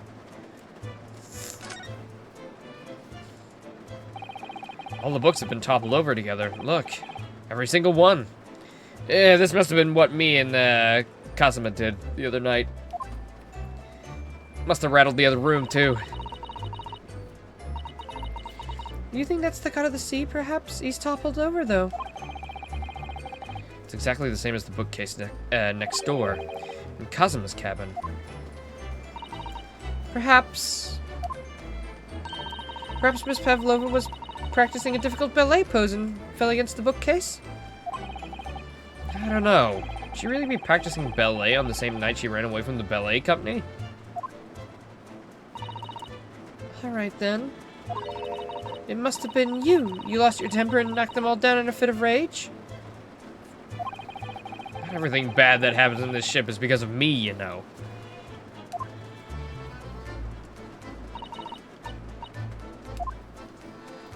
Set him up nice and good.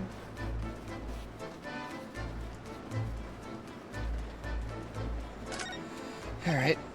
Ah, yes. They're displayed in this cabin, too. Look, the SS Burya's rules of passage. Passengers must not keep weapons or other dangerous objects in their cabins. Pets are also strictly forbidden. I suppose Miss Pavlova realized that she needed to keep the contents of her case a secret after she read this. Her special friend, I mean. I wonder where her friend disappeared to now. It's probably having fun exploring the ship, I imagine. I just hope Seaman Stroganoff. Please stop saying his name like that. Oh yeah, so do I.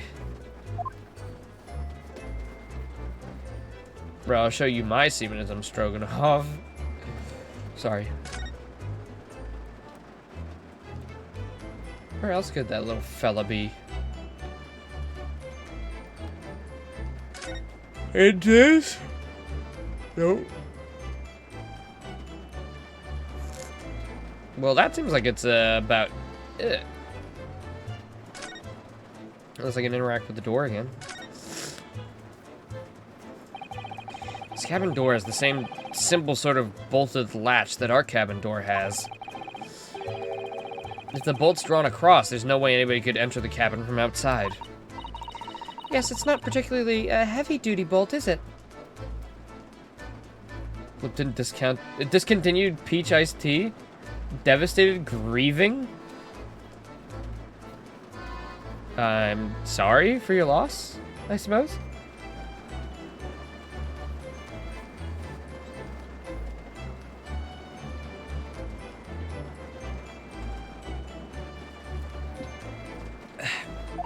Never had it. Don't know. I don't think I've ever had iced tea. But still, it wouldn't slide across of its own accord, would it? No, and the door's made of metal, so there's no chance of trickery using magnets to unbolt it from the outside. And it seals up perfectly, too. Missing out on peak. Well, I got my energy drinks full of fucking lots of chemicals that'll kill me by the time I'm 30.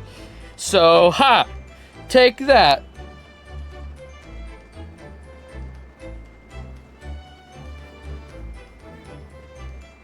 And it seals up perfectly, too, to stop any seawater from coming in. So you couldn't use the method you told me of passing a thread through the crack around the closed door either? I seem to know a lot of tricks for opening doors. I'm starting to see why they suspect me.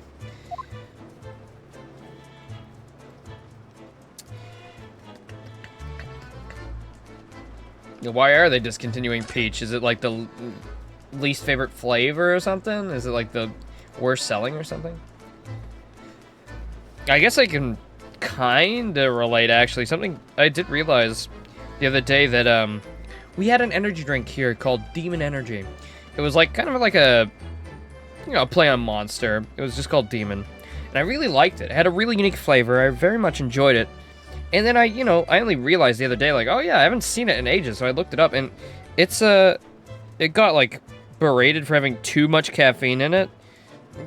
So they're like, yeah, we're gonna just lay back on the production and look for somebody else who might be interested in selling it. Please, can somebody buy Demon Energy? I am so sad that I can't have it anymore. Like, just reduce the caffeine by a little bit. Just reduce it to, like, the same amount that Red Bull does. Like, I don't fucking know. Like, I'm sad. I want it back. I really liked it. And you can get the green apple flavor with the sexy lady on it. That was the best part. It was declining sales. Oh. Oh. Oh.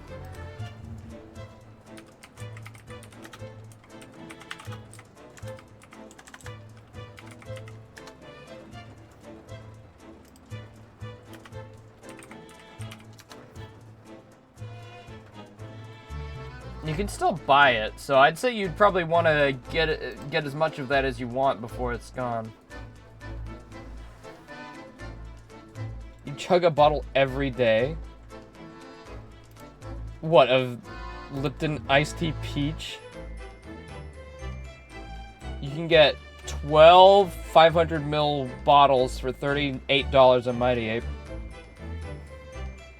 So, you can do that. Well, they got a bunch of Easter shit on here already. I guess Easter is actually, like, only a couple weeks away, actually. Keep forgetting it comes so fast. Comes and goes, like the wind.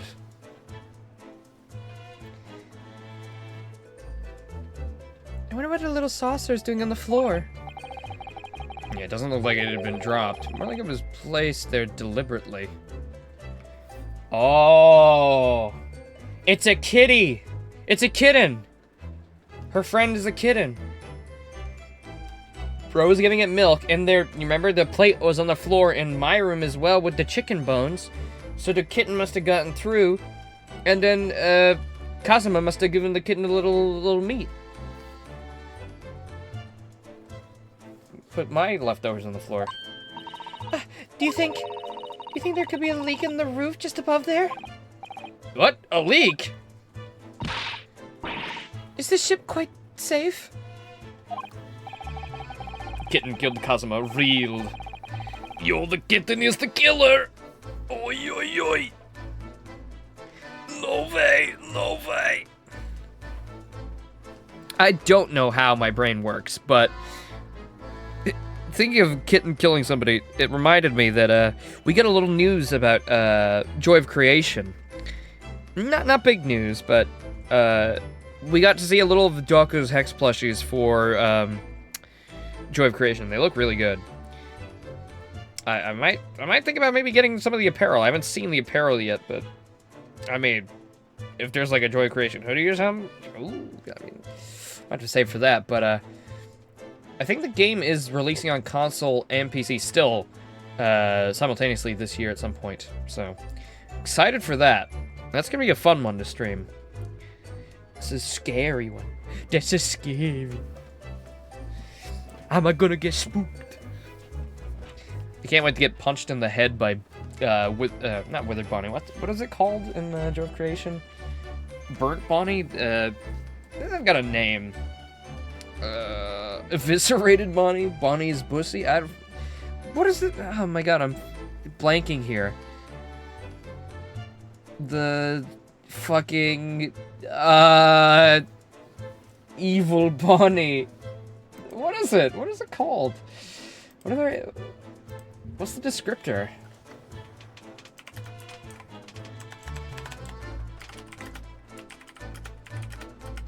Hold on, I'm looking it up. Ignited! Never mind, I figured it out. Brain blast. I had a brain blast while I was typing. That's what I'm trying to think of. The ignited animatronics. Ignited bunny. They're punching you in the face. Clocking you one. I'm sure that even if there's a little leak in the roof, it doesn't mean the whole ship is gonna sink. No, you're right. Of course you're right. She's really trying to persuade herself, isn't she?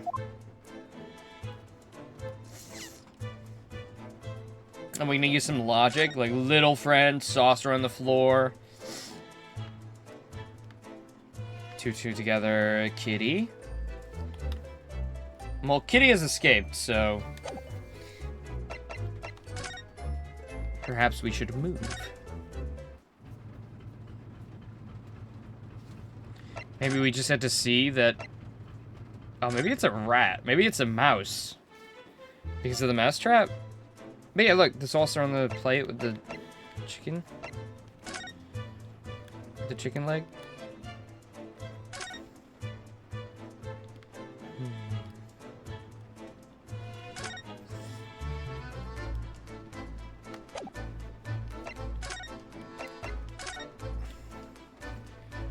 Wait, did you say something there?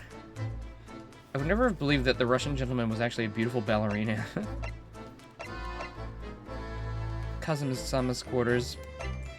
I feel we need to spend a little more time investigating here. Oh, really? That's nice. You get a little dialogue from her. Okay, let's see here. Oh. I wonder why. Excuse me, sir. Oh, it's Mr. Sholmes, look! Oh, you never know where he's gonna turn up next, do you? Seems to be stealing a look at something as he sings to himself.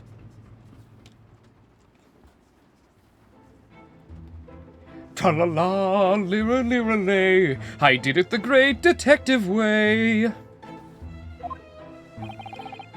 He's still singing. Do you think he hasn't noticed us? Or he's simply in extremely high spirits. Yes, there were times, I'm sure you knew, when the yacht bit off more than it could chew. And through it all, when there was doubt, it's lucky her luck was about. Excuse me. I sold it all and stood tall. I did it the great detective way. Mr. Sholmes! What is it? You want to fight? Yes. Put up your dukes. Honestly, interrupting a fellow while he's singing. I was about to reach the climactic finish. Sorry, I thought you were gonna stop so I figured out now is a good time as any. Oh, I nearly dropped you to the floor with one of my famous right hooks. Bring it on. Up your dukes, lad. Alright, I get the picture. Could you please put the fists away? Ah, not much of a pugilist. Well, taught you a lesson, didn't I? Mr. Sholmes, you seem to be examining something before we interrupted you. Ah, yes, that. I was immersed in the study of the ship's log, as penned by the stockily-built crewman, Mr. Seaman. Yes, Mr. Stroganoff Seaman, yes. Reminds me of my time in college. Anyways, the stockily-built crewman, who's usually on guard here. Oh yes, the ship's log. Did you find anything useful from it? Well, after 2 a.m. this morning, the majority of the entries are blank. Which means that before there was nothing to report. Nothing of note happened, so... You truly are a student from the land of the rising sun. You have been utterly blinded by it. Sorry? Your logic, my boy, is inverted. What do you mean, Mr. Sholmes? Observe the other pages, and all shall become clear. It would seem the same crewman oft stands sentry in this first-class passageway. And he has almost religious practice of recording nothing to report every half hour.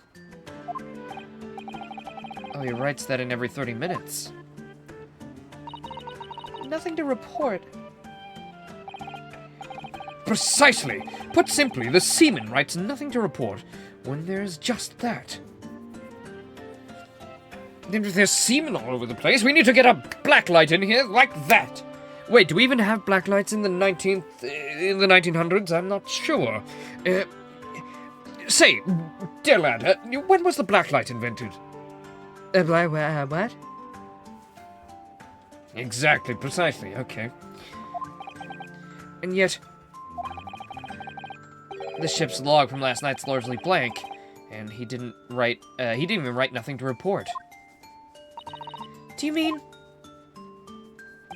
Yes, there were circumstances afoot last night which led to the seaman being absent from his post. What kind of circumstances? What happened? Well, perhaps a sort of roguish little character, perhaps built something of a female seaman and lured him away.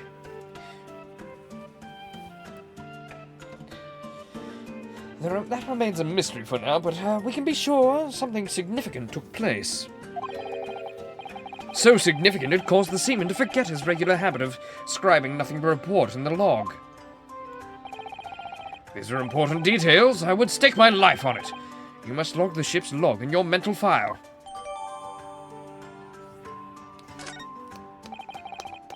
Okay, Blushroom. So you need to see more of this guy, but on surface, smash or pass the detective. Ah, you're starting to understand what my way is, I see. What makes Sholmes brilliance.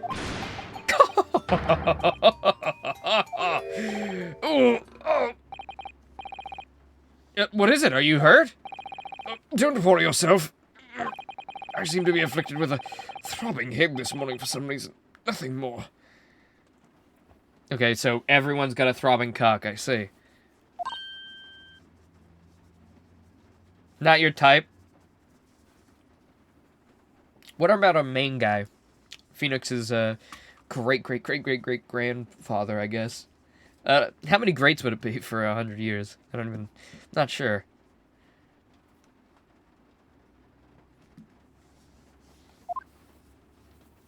Probably like 3. Maybe. 4 at most, I guess.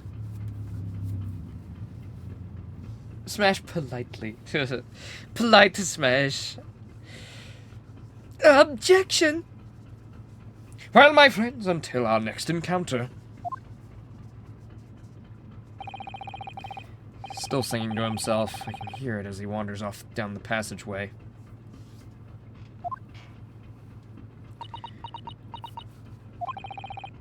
Is something wrong, Susato-san? You seem lost in thought. It's just... well, I feel the same. Sorry? Ever since I woke up this morning, I've had something of a headache. A sort of continuous throbbing. Why is everybody's cocks throbbing? Even the 16-year-old woman's cock's throbbing. Like, what's going on here? Something's amiss. Who's throbbing our balls? Who's robbing us? Oh, you two?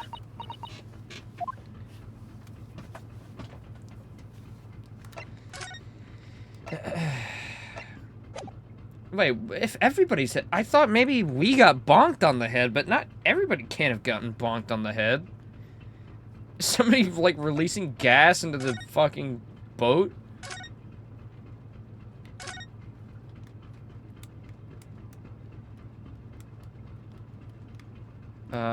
We can't... Well... Will we get beheaded if I go out here? The door leads to the second-class area. It's locked. I can't open it. No, well, that stands to reason. No one wants to let the murderer escape.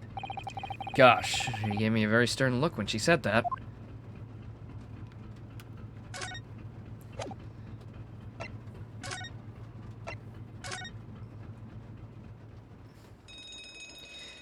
Maybe everybody's got a fucking cat allergy. Uh-oh! Emergency! What's that?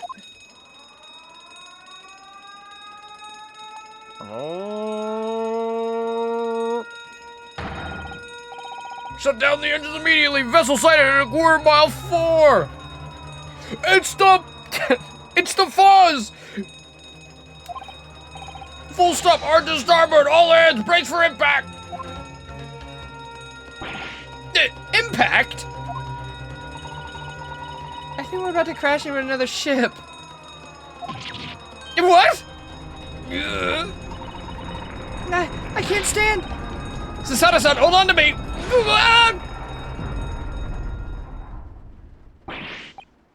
Sasada-san, are you alright? Are you injured at all? I think I'm fine. Thank you, Naruhodo-san.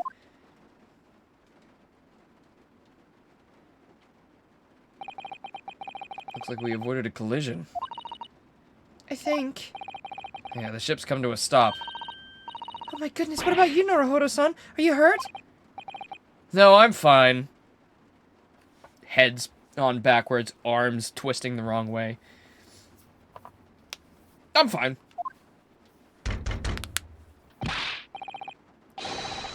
Hello, is anybody in there? Shout if you need assistance. Oh, that sounds like... Oh, it's probably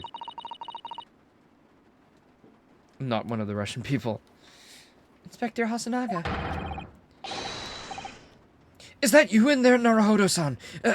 Unbolt the door, quickly! The bolt? Look at that. The door's bolted.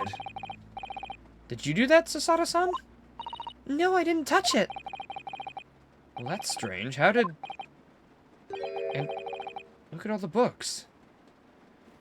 Did we almost crash into something last night as well? It seems to have provided the exact same, result. They're just like they were before again. Again.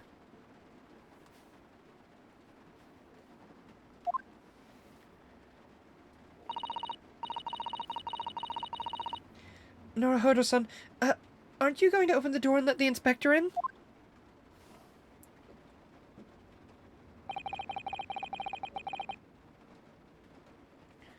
Better tidy this place up first.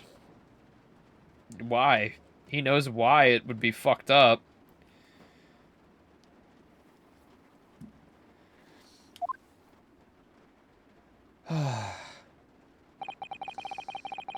You know when your sinus starts to clear and you can just feel that lift up from your passageway, and it just feels so good. It's like, oh, I can breathe. That just happened.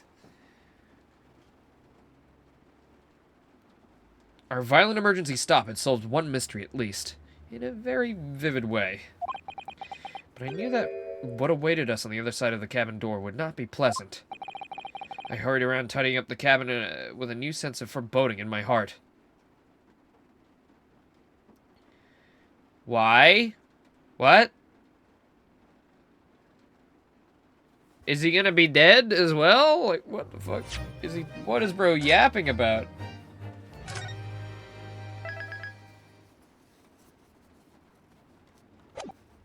Adventure of the Unbreakable Speckled Band. I forgot that the actual chapter was named after the band.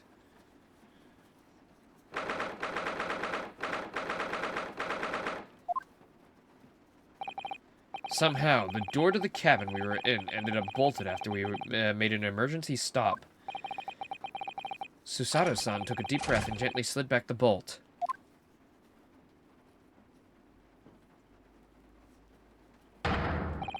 Yo, what are you doing in Miss Pavlova's quarters? You both look unhurt. Good. Yeah, we're fine. Thank you. What on earth happened? We heard something that, we heard something about how we were gonna collide with another ship. Yes, it appears to have been a false report, though. How'd that happen? There's a dense fog outside, so it's extremely difficult to see. So someone must have thought they saw a ship ahead. This person obviously triggered the alarm, and that's why we made an emergency stop. No, everything is chaos. Passengers are screaming, cure are running everywhere. This is first class. This is the first class area. It's the only quiet part of the ship at the moment. Oh, I see. Someone triggered the alarm. Does that mean... Did someone press that button outside? Oh, you wicked intruder dressed in all in black. You are the devil. Sorry, me? Listen, I've been called a lot of things before, but devil is a first. Bro's becoming Apollo. You opened my traveling case. How could you? What? No, we didn't touch it. That's right, Miss Pavlova. It was already open when we came into your cabin.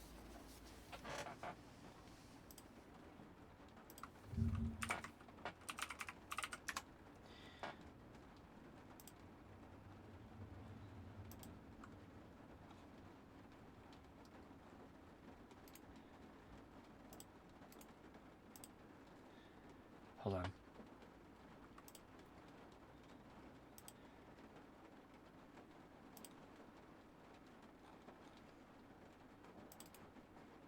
Oh, perfect.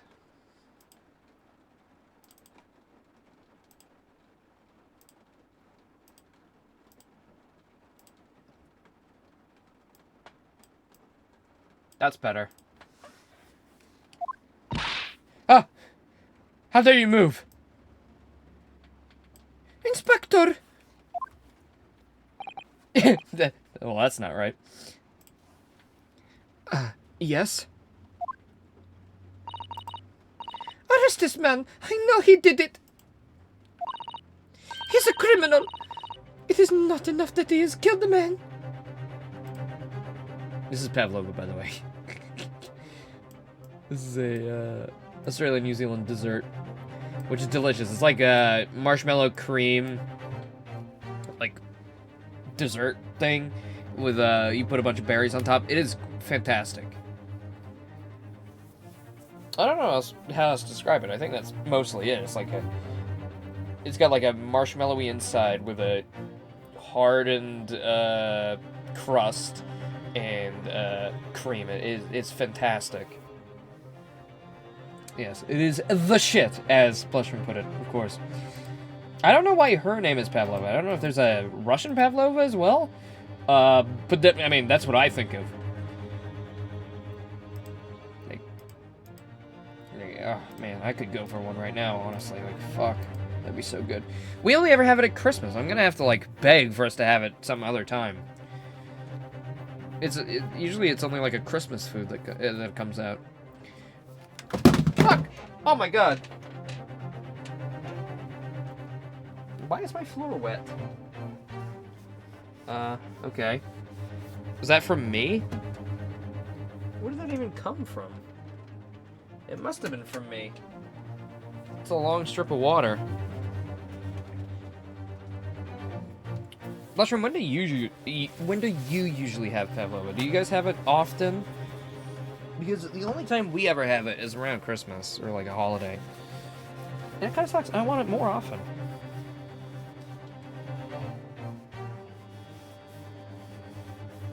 Yeah, Christmas. Like, we usually have two because we have one for the actual day, and then we have one for when all the family comes over. So you get a lot of Pavlova in one little time of the year, and then you don't get it for the rest of the year. It's like, fuck, man. Bro, I want some Pavlova, man. It only got on the side of it. It's fine. Is that coming from under my desk? How is that even getting inside? I don't even know. Must have been from me.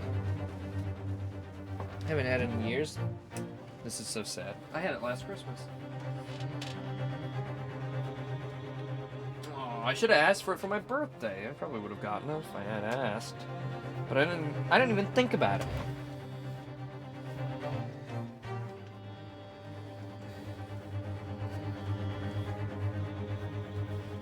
What if I just ask my mom will be inclined to make it? I don't know.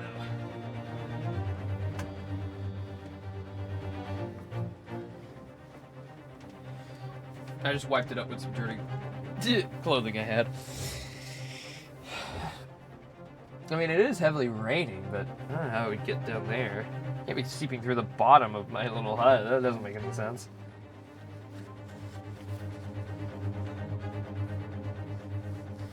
Bossman, if you're still here, do you know what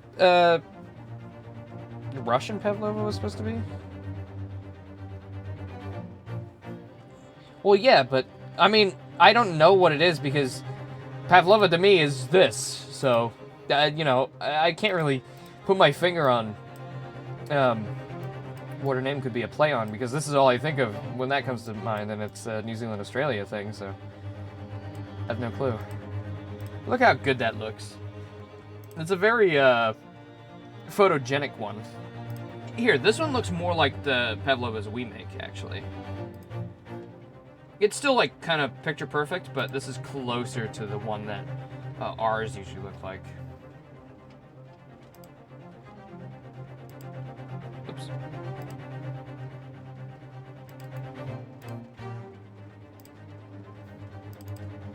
No, when my family makes a pavlova, it usually more looks like this. Grimsby Roylott, her alias, is a Sherlock Holmes character from the story with the same name as this case.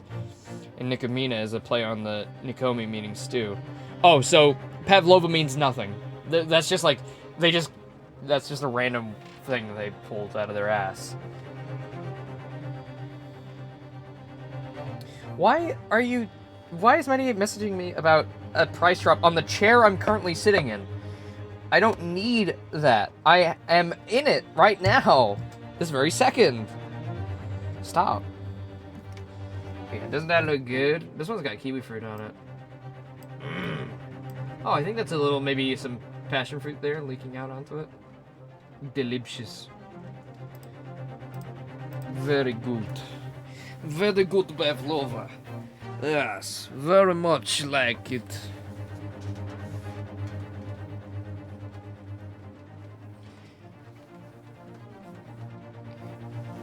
He's a criminal. Is it not enough that he has killed a man? Ah, and he's stowaway as well. If Vixen promises not to steal chicken, do you believe? Ugh.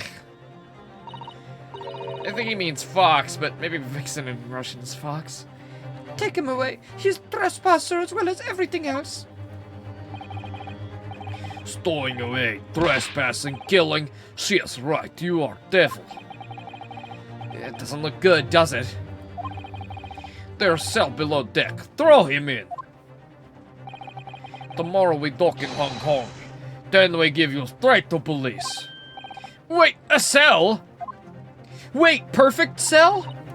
Ah, hello, my little friend, companion. Please, Inspector Hasanaga, is there nothing you can do?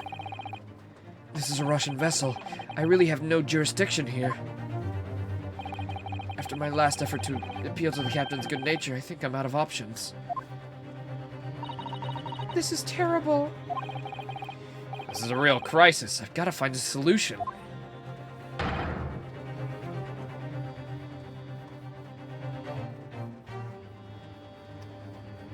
Pavlova is a reference to a Russian dancer, Anna Pavlova, or dessert that's named after her. Is our dessert named after her? Real? Our Australian New Zealand desserts named after a Russian dancer, maybe? Hey Google, where does the name Pavlova come from?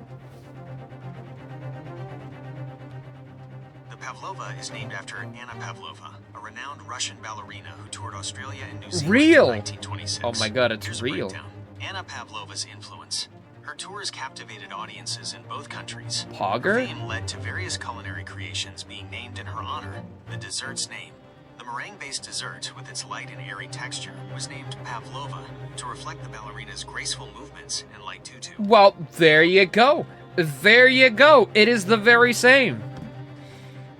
Our dessert is named after that dancer. Well, would you look at that? Yippee. Boomba. Boomba. Boomba. I do recommend this to anybody, by the way. I don't care where you're from. If you have the chance, try Pavlova. Fantastic. I'm not even a big fan of whipped cream. I don't even like whipped cream that much, but Pavlova makes me like whipped cream. Immediately. What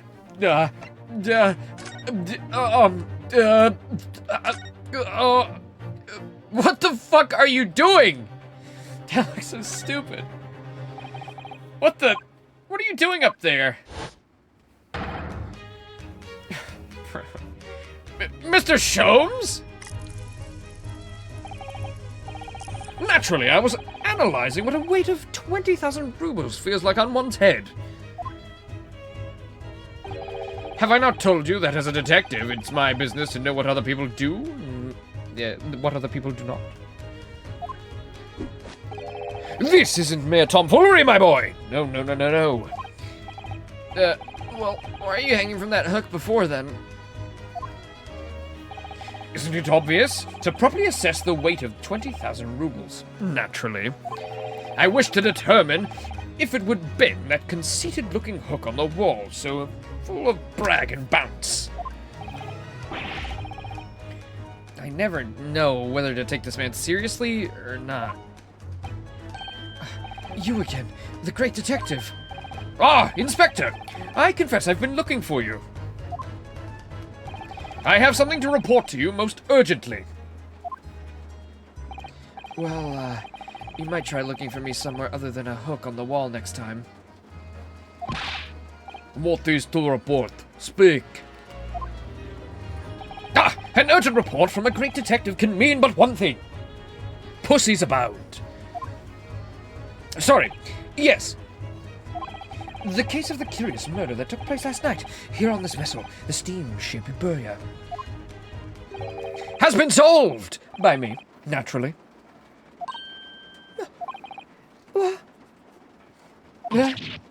Really? Yes, I have eliminated all other possibilities. There are no other explanations that it would exist. So, allow me to illuminate all of your minds. For I'm about to reveal my great detective's greatly admired great deduction to the case. I am the murderer. I mean, that is to say, Need more water. Huh. Where's that coming from?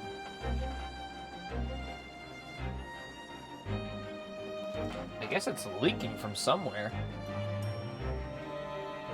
It looks like it's coming from out underneath my desk, but how's the rain even getting under the...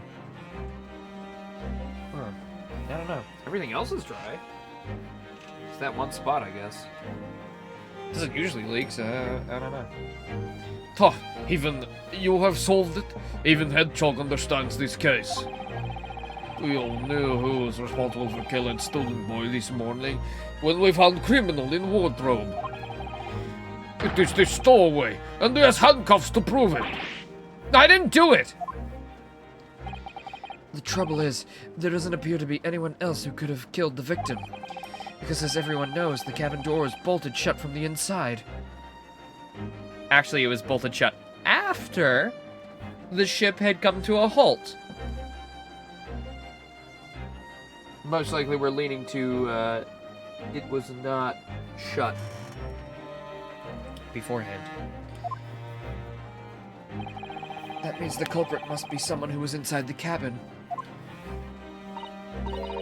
Yes, it's what's called a locked room mystery in a detective story. Oh, locked room, that is point. The room was locked? Well, I can't deny that. There's no way the bolt could have been drawn across from outside the cabin. You were all quite mistaken. The cabin next door is not a so-called locked room at all. What? Oh yes, there is another entrance. An entrance used last night by the culprit in order to gain access to the cabin despite the bolted door. What other entrance? We never discovered one. Ah, but did you check under the bed, my good man? You see, there was a hole in there, dug straight from, well, the workshop. Workshop A, I believe, if I'm not mistaken.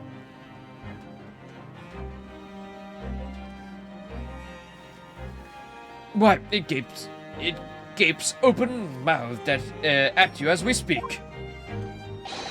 The ventilator, man. The ventilator. You think this is funny? I can't even put my arm to that hole. That's because your arms are as thick as tree trunks.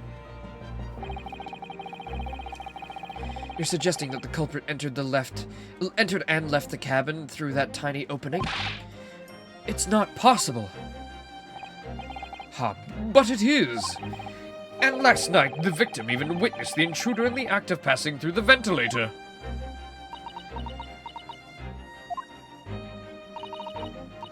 Mr. Sholmes, do you mean... Are you referring to the words Kazuma-sama wrote in his diary?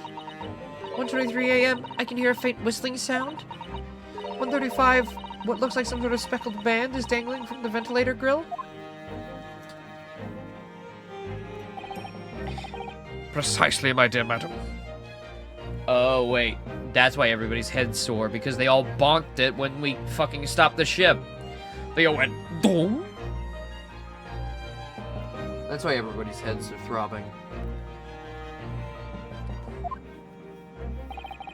But I think our dear friend Kazuma is, his head's throbbing a little harder than everyone else's. And by that I mean it's not throbbing at all anymore. But what does it mean? What is this speckled band? The answer to that particular conundrum is in this very cabin.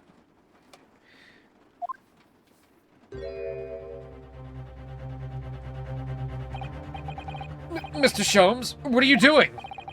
There's a distinct element of danger, but fear not, I am ready. What I'm about to expose for you all to see will shock you to the core. Behold! Yeah! What the?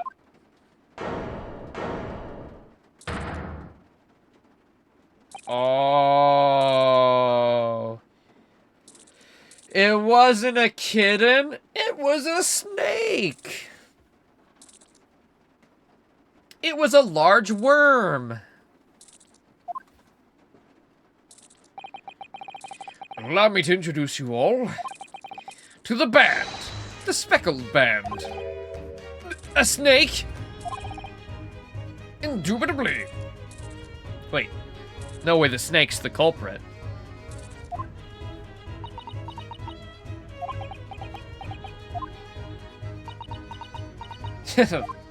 That blank face. Mr. Sholmes, just one thing. Pray, what troubles you? Well, that snake isn't really speckled, is it? It looks more stripy, wouldn't you say? Hmm? Yeah, you're right. I think in this case you'd have to call it... the striped band, wouldn't you?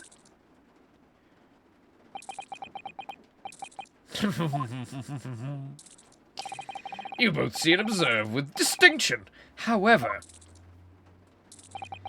do you not think that is precisely the trap into which the culprit wishes you to fall? Oh my god, really? It's a trap? How exactly? I think perhaps it's time I explain the intricacies of my train of thought. Are you ready, Miss Pavlova? I'm sorry for the young man who died. That is all. His death has nothing to do with me. This whole thing has nothing to do with me.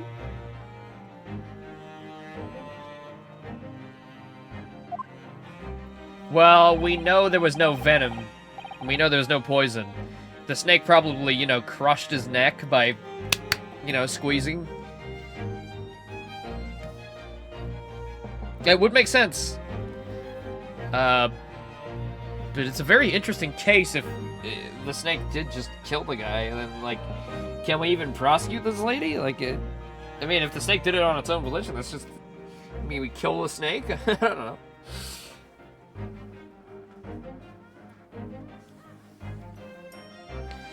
There are two conclusions I've drawn from the facts. Number one, last night your friend infiltrated the victim's cabin. And number two, that same friend was responsible for the victim losing his life. No. He's turned him as white as a bowl of rice again. Sherman must be right. He hit the nail on the head. This young woman's friend killed Mr. Asogi.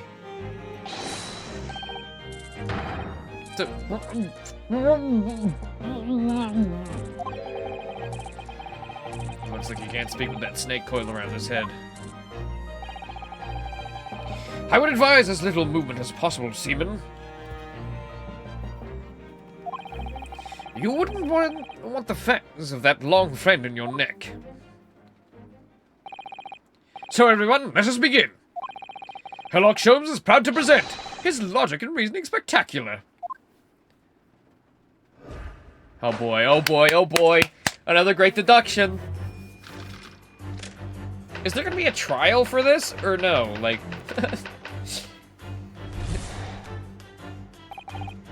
Miss Pavlova, moments ago you claimed the following. His death has nothing to do with me. This whole thing has nothing to do with me. Yet you cannot deceive yourself. Yes, when you recall those horrid events, your aching heart smarts with pain. No trial at all. That's nice. I like that there's a mix. It's sort of like an investigation, but, you know, with a mix of trial and non-trial. That's fun.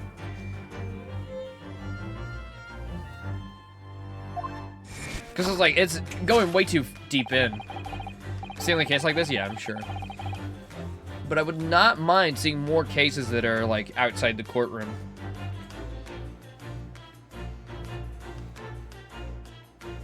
So we have to wait so long to meet our prosecutor, huh? We're gonna have to wait another whole case. Probably gonna have to end soon, though. I don't... How much is left? Rough take? Sorry, Big Boss. I know we always ask you this, but, I mean, you're the only one who has in-depth knowledge. Oh, next case has no investigation to make up for it. Okay. And it is that very pain that evidences your inextricable link to the victim's death. Not much. Should we just beat it? I do want to do Zelda today, so we might just have to do a little bit of a late stream, but... So we must ask, what was the nature of this intruder that stole into the victim's cabin on that portentous night? Why, naturally it was the friend with which you boarded the vessel, was it? Oh, sorry. That was my imitation of you Russians, silly Russian villain. Ha, as I suspected, another telltale glance. Don't put him there with that on his head. Without doubt, your friend is the writhing serpent we see before us. And yet, that fact leaves us in a quandary. The victim's written observations on the night in question tell a speckled band, whereas, regrettably, these specimen's markings do not fit that description in any way. What explanation can we give? Pray, what was this sight that fell upon the victim's eyes last night? look at me. This has nothing to do with any of this. Oh, but it does. You have the answer to this quandary, even now hidden behind your back.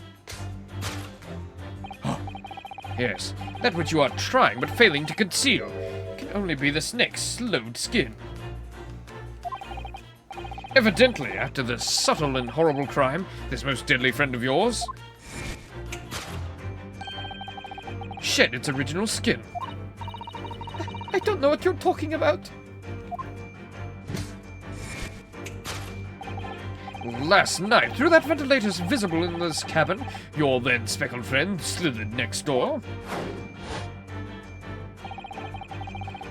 Using the bell cord on the other side as a bridge, and the serpent silently descended into the victim's quarters. In the dim light, it appeared that to the young gentleman who was about to lose his life as a speckled band.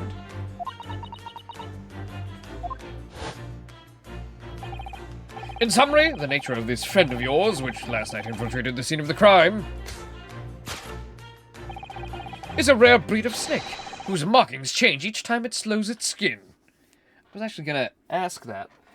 Do snakes usually change their pattern when they slow or slough its skin? And I guess it's rare, but yes, some snakes do.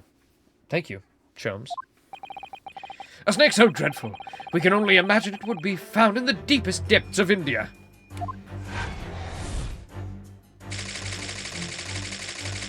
A beloved speckled snake.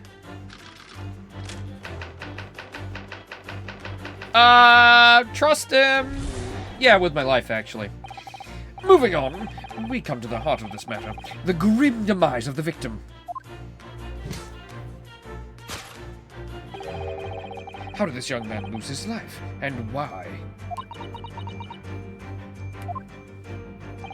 According to the data of which I have been appraised, it would appear that there are no visible signs of injury.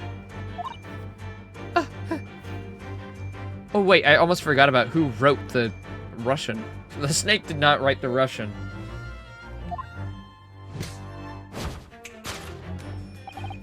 In fact, the circumstances of the victim's death and only can be explained by a terrible venom. Now, if we take that as a fact, we can reasonably imagine that there remains evidence to affirm it at the scene of the crime. Oh no, could there be?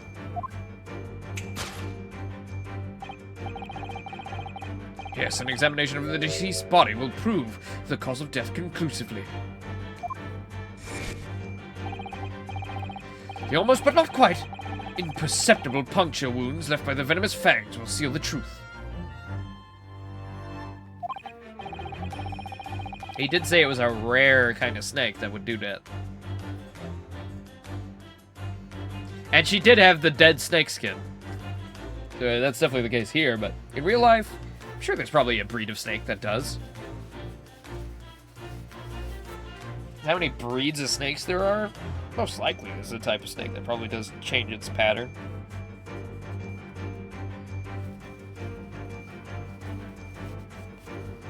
Hold on, I think this is another Hey Google situation. Hey Google! Is there a type of snake that changes its pattern after molting its skin? While snakes don't fundamentally change their pattern to a completely different one after shedding, there are noticeable changes that occur. Color vibrancy. Okay. After shedding, a snake's colors typically appear much brighter and more vibrant. This is because the old, dull outer layer of skin has been removed, revealing the fresh, new skin underneath. Well, no, that must just be an Ace Attorney thing. Not real. According to Hey Google. I mean, could be fake. No, I wasn't talking to you. I was making a point to the stream, so yeah, you stop listening now. Okay, go away now, Google. Bye-bye.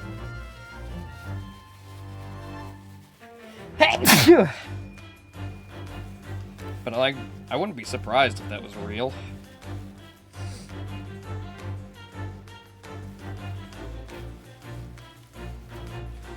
Boop, boop, boop, boop, boop, boop, boop, boop.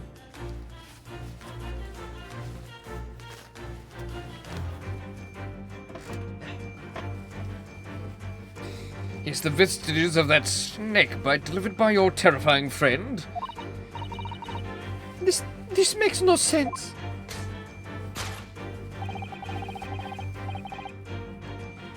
There's no point feigning ignorance. Oh, there's no point feigning ignorance, Miss Pavlova.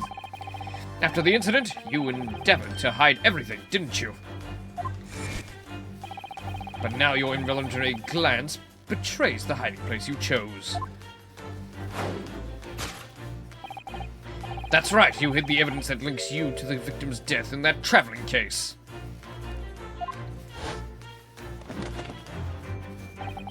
When we first met in this cabin, it came to my attention that your case moved periodically. Your serpent assassin was restless inside, no doubt. You don't. It's telling that the victim made note of a low whistling sound that he heard minutes before his end. That was your signal, was it not? The sound you had used to train your serpent friend? Train?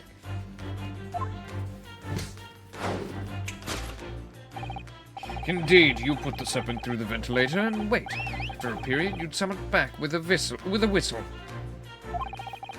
You couldn't know if the animal had done its duty, so you would listen for the signs of life next door. If the victim appeared not to have been dispatched, you'd release the snake once more. Do you deny the snake has undergone such training? It's not true.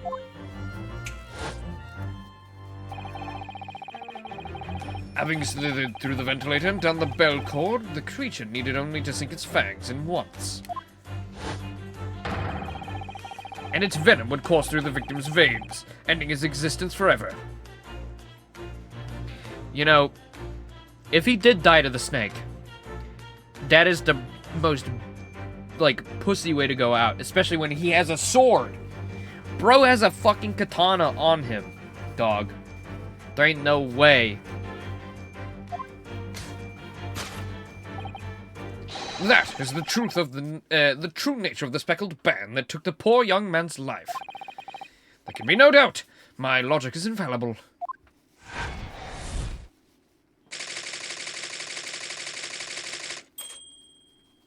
Alright. Let's, recontextualize this.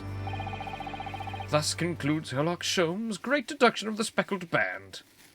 It's kind of like a testimony where you have to listen to the whole thing and then you get to do the, corrections.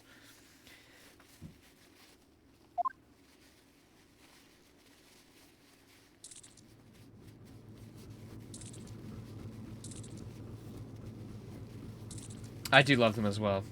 Yeah. I wish you could do the reasoning in the midst of it, though. I don't like that you have to kind of listen to it twice. I've kind of got the same problem with testimonies a little bit. I wish you could press and object as it's going, but...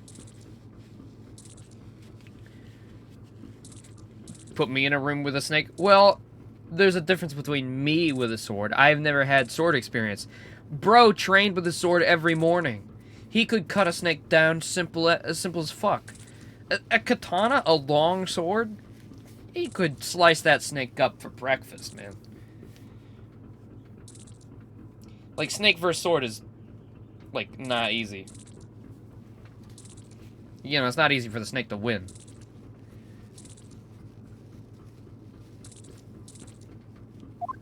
Like, a snake's main attack is jumping at you. Like, that's just Fruit Ninja at that point, like... Make some snake sushi. Miss Pavlova has trained her pet snake as a killing machine.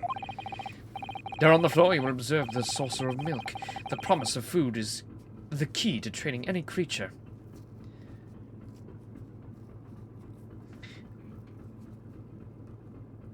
Yeah, it's a saucer of milk. I'm guessing that her friend is actually a kitten. And that the snake is not to do with our, with Pavlova, actually.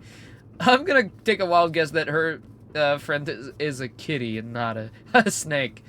I think I don't think it's her snake, actually. I'm making a wild guess here. Because snake, I don't, maybe I'm I've got, you know, no, snake logic in my brain, but snake milk?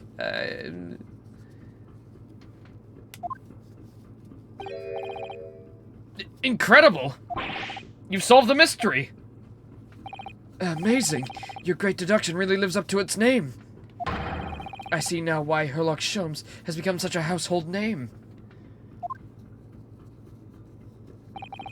My dear man, it was nothing remarkable, as the Russians say. I could have done it with one left hand.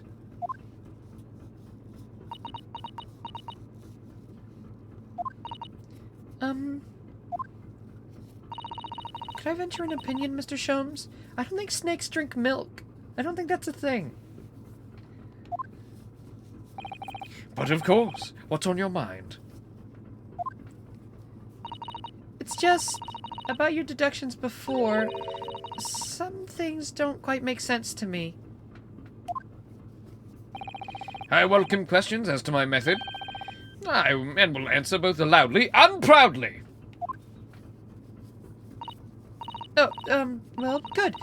First of all, snakes are egg-laying creatures, part of the reptile family. You are well informed, madam. And reptiles, don't drink milk. Ah! It's really only mammals that like to drink milk, you see?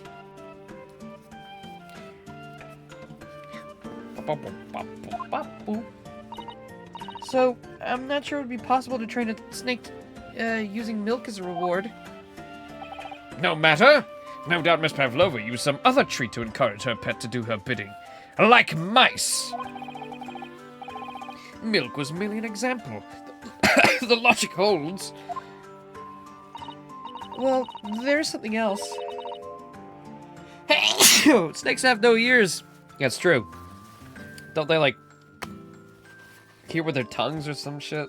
Or something crazy like that? No, they smell with their tongues, I think.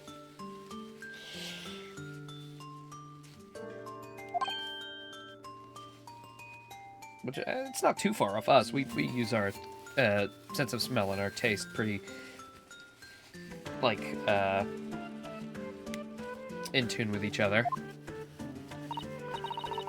Yes, I'm not sure it would be really possible to signal a snake by whistling. But madam, what of the tales from Arabia? Have you not heard of the snakes that dance to the sounds of a flute? I think perhaps the performers play their music in time with the snake's natural movements. Oh, I see. The other way around. More like a musical accompaniment to the snake.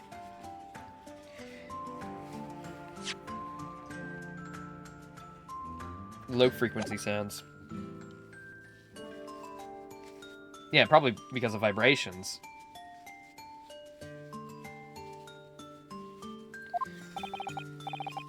No hands, no feet, no ears! These creatures are so inept, so they're practically useless! Don't take it out on the snakes, Mr. Sholmes. I mean, facts. Fuck snakes. Fuck them! Why do we need them? Big worms with teeth? We don't need that. Go back to worm. There is another thing. You have more? Snakes use the scales on their bellies to propel themselves. So, I'm not really sure that a snake could manage to climb up a flat bell cord like the ones in these cabins. Then it should try harder!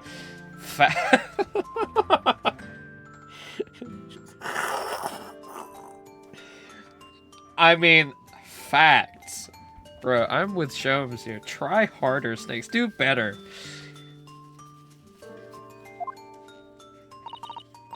Please, don't be angry with me, Mr. Sholmes. The point is, even if the snake had gone through the ventilator to the next door cabin, it couldn't have come back without help.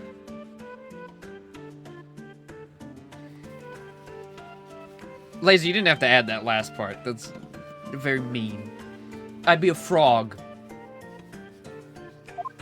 Simple, gentle, elegant, goofy, stupid.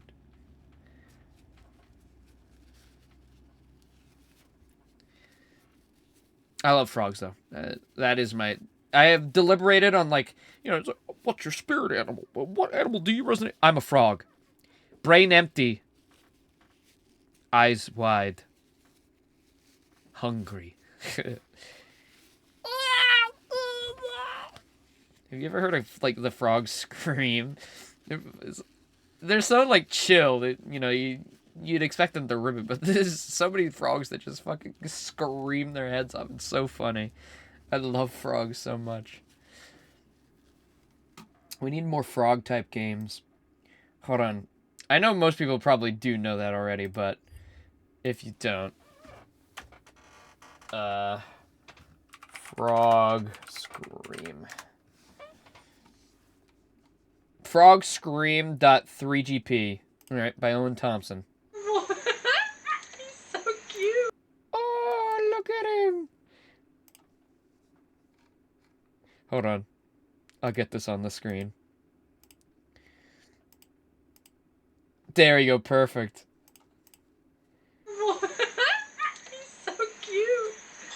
Look at him go. Explode yourself, little frog. Scream. Come on, froggy. Scream. We all get ambushed. Scream.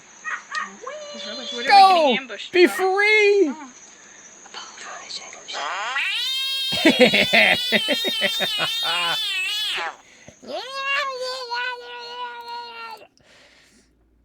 I love frog.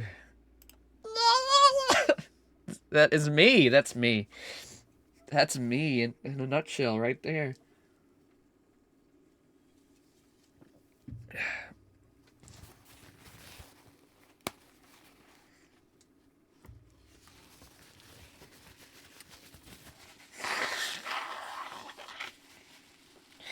Oh, to be held like a frog. Oh, to be held like a frog. That's me when you redeem 50 hydrates. You made me shoot snot out of my nose. I hope you're happy with yourself. It's because I huffed. Ugh. God, fuck this, man. Ugh. I hate phlegm, I hate snot, I hate the nose. I just want to be frog. Ugh. Whoa. What I'm trying to say is that there are a number of reasons why it's difficult to imagine that the snake could have had any part in this. No.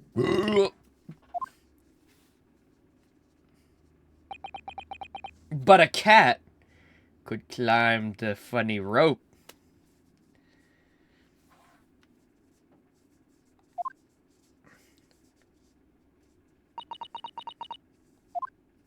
You guys already did that when we were doing Little Nightmares. Like 7 million fucking hydrates back then. I think we need to step in and help again, Mr. Naruhodo. Oh no! You don't mean... Yes, we need to modify Mr. Shum's latest deductions and turn them into great ones. They ought to be.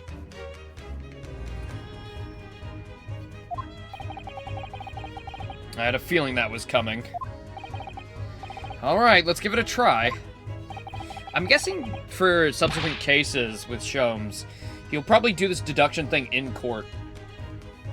Rather than just around. Kind of like the divination seances. I guess probably not like once, though. Maybe like twice. Or 3 times. It's still just in the investigation? Oh. Just what I was waiting for, Mr. Naruhodo. Yes, right. It does seem like Shomes is a way bigger part of this than any detective's really been. Like, he's very much a primary partner Court has its own new gimmick? Oh, one we haven't even seen yet? You know, other than the multiple witnesses? So, cast your eyes down to your wrists again. Huh? Oh, you've done it again. Your handcuffs are gone. Where did they go? Fear not. I shall see they're restored after our work is done. I really wish you'd leave them off.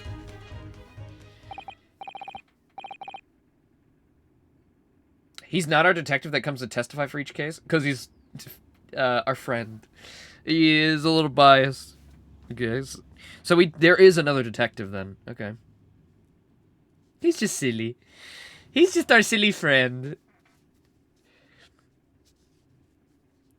Man with suspiciously handcuffs-shaped neck.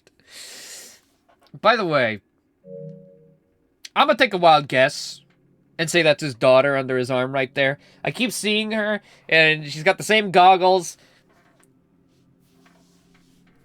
And I would just want to know who this guy fucked, okay? Unless it's like his niece or something. Who let bro hit? Herlock Sholmes is proud to present his logic and reasoning spectacular.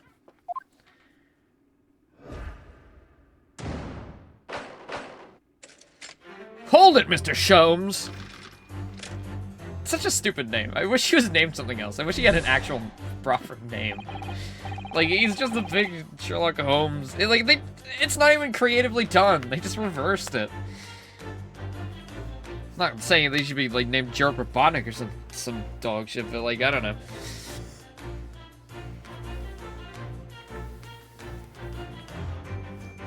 I don't know. Something tells me he's not quite as, brilliant as, you know, our version. He's just a silly guy. Miss Pavlova, moments ago you claimed the following. Yeah, what the fuck is that? His death has nothing to do with me. The whole thing has nothing to do with me. That grammar is incorrect! Yet you cannot deceive yourself. Yes, when you recall those horrid events, your aching heart smarts with pain.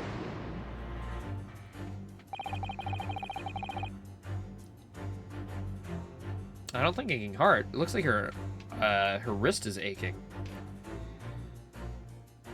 She does have a pained expression on her face. Yes, that's true. She looks as though Kazuma-sama's death is weighing heavily on her mind. But you're not sure Mr. Holmes has read her quite correctly, is that it? Let's take a moment. Really look very closely at Miss Pavlova.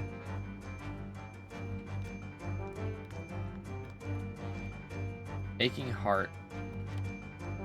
Oh! I was right, it's a kitty! It's a kitty cat! I was right all along, it was a kitten. Yes! I'm a genius.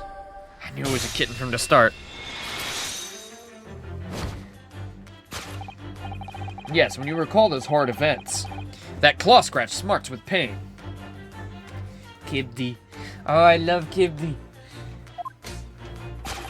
Indeed, and simple observation reveals that the wound is fresh.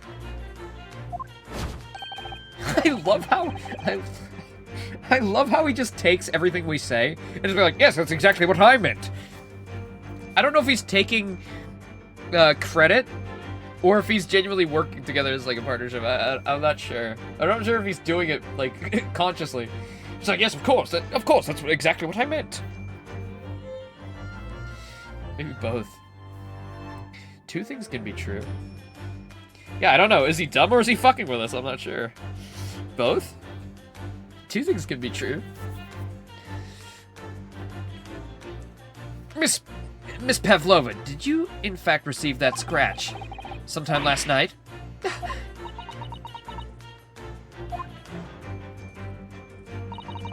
When I think about the young man who died next door, I feel so sad.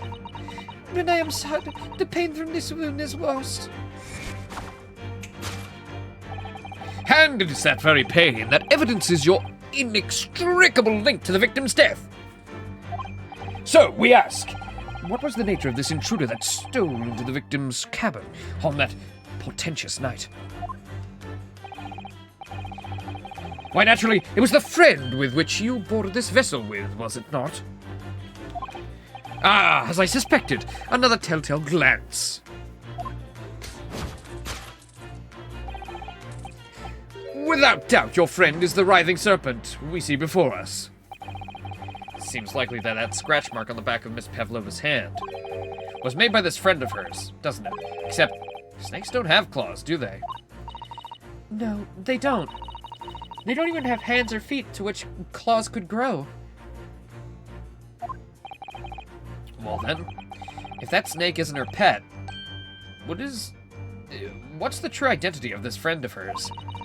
We should follow her gaze, Naruhodo-san. That's where we'll find the answer. Are you fucking serious? Was that photo there the whole time? Was that photo there the whole time? Has nobody looked at the fucking photo? Bullshit. Yes! Gibby.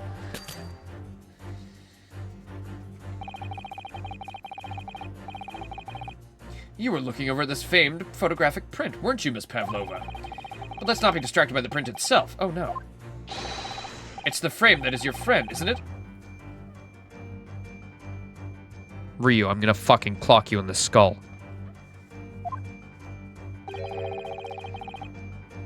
That deduction was wanting in every way. Yes, I was wanting you to hear it. I'm quite proud of it. I find myself wanting never to have heard it. I'm quite pained by it, in fact. Oh, sorry. I'll try again.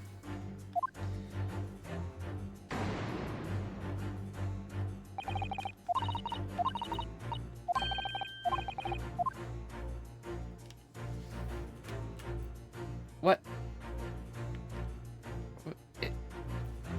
But you can see the kitty cat in there. What?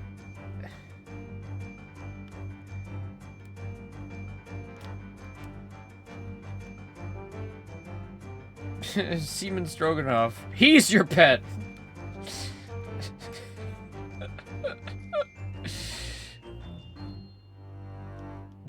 No, he said, when I presented it, he said the photograph frame is the pet. I was like, what are you talking about? There's a cat in there.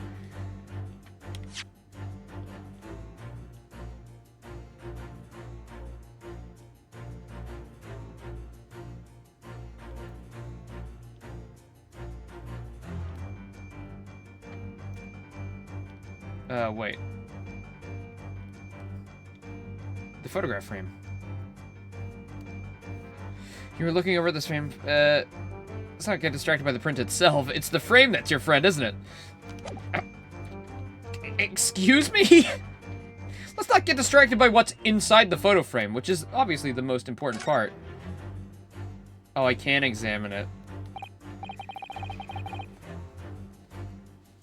I don't think we had to do that in the last deduction thing, did we? Did I just forget about that?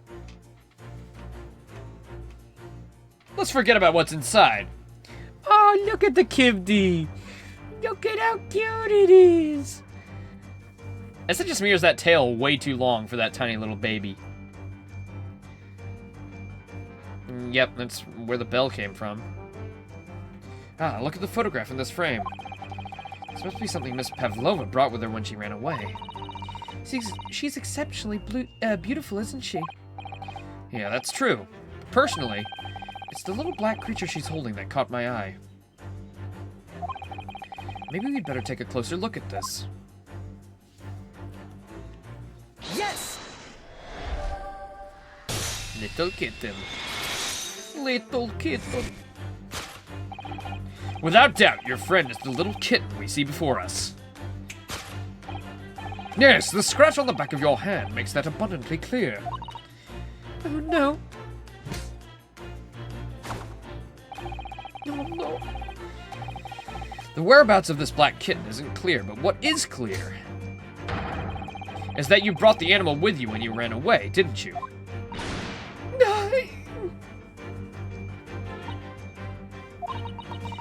Dark Daka is my best friend. I couldn't leave her behind. Daka would appear to be Russian blue. And yet, the fact leaves us in quandary. The victim's written observations on the night in question tell of a speckled band. Whereas, regrettably, Has that snake been defanged? Bro does not have any teeth. He's like a funny little worm. He'll just gum you.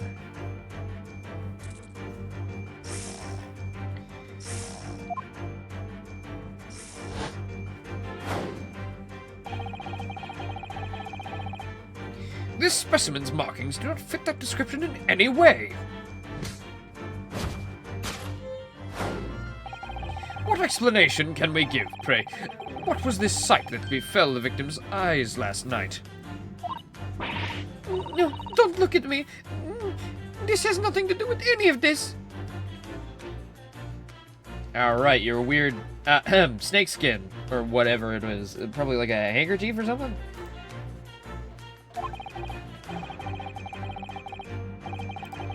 Boo, boo, boo, boo, boo, boo, boo, boo. Big Boss was playing Repo? Thank you for telling me, Discord. I will punish him accordingly. I don't know, like, Discord needs to tell me these things, but okay. Oh, but it does! You have the answer to this quandary even now, hidden behind your back. Yes, that which you are trying but failing to conceal can only be the snake's slowed skin. Did you see that? She just took something out of her pocket and hid it behind her back. If she just left it in her pocket, no one would have even known. Oh yes, ploys like that are Mr. Show's specialty. He ever so cleverly forced her to reveal something. I thought deduction was his specialty. Or maybe making me believe that was a ploy too. Anyway, I find it hard to believe that's the skin of a snake. In which case, just what is Miss Pavlova hiding behind her back? I really wanted to play Repo, actually. It looked fun. Snake slowed skin. Oh! Yeah, it's like a ballerina's, what do you call it? I don't fucking know. Ribbon? Well, it is speckled, and it is a band, but what is it? Seems to be soft and fluffy, like a long piece of cloth. That looks like a handle at the end. Oh, it's a cat's toy. Oh my god. Was she trying to get the cat back through? Because they got into his room somehow? Right, and so Kazuma must have given the cat some meat. But then who killed him then? Now we're fucking back at the start. Surely she didn't kill him over the cat. She's also like a 15-year-old, like, tiny girl. How did she manhandle his neck?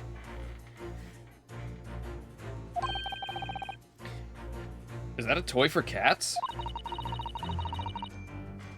Is it really gonna just be semen? Is it gonna be semen stroganoff? Please be semen stroganoff. That'd be so funny. Kids in particular love that sort of play. You only need to wave it in front of them and they pounce to catch it. Oh, sorry, you were talking. That sounds positively adorable. Yes! Yes!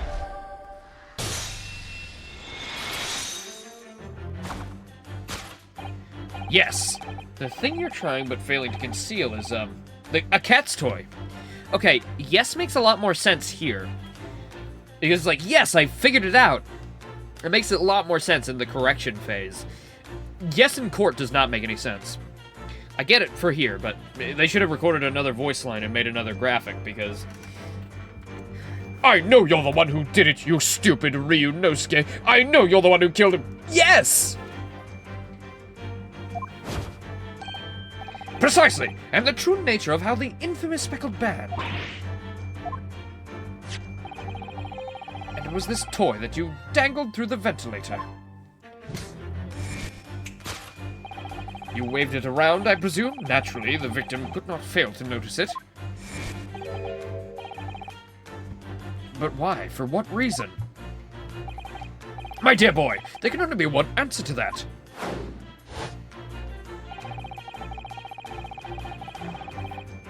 After her feline friend disappeared through the ventilator into the neighboring cabin, Miss Pavlova attempted to use the speckled cat's toy to incite the creature to return. Ah. Maybe the meat was spoiled and the cat died and she took revenge. That is... okay. You know, that is our meat, right? You know, we ate that chicken. That was our leftovers. In summary, the nature of this friend of Miss Pavlova's, which last night infiltrated the scene of the crime,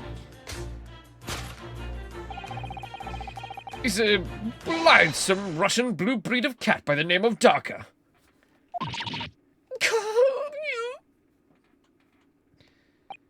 A truly troublesome feline, young Darka's proving to be. She must be caged once found.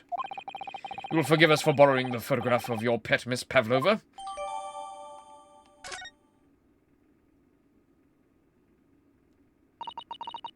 It was after I gave her food last night. That's when it happened. She scratched the back of my hand and then ran up the bell cord. Before I could do anything, she had disappeared through the ventilator. Okay, I know a cat can climb pretty fast, but up something that's not against the wall, they cannot climb that fast. You could have grabbed the cat, like, super easy. You're telling me the cat scratched you and you didn't immediately, like, grab it to stop it from moving anywhere? You're just like, oh no! My hand! Oh! This is more important than my cat getting away! And possibly causing a murder! Dorka, she is so naughty.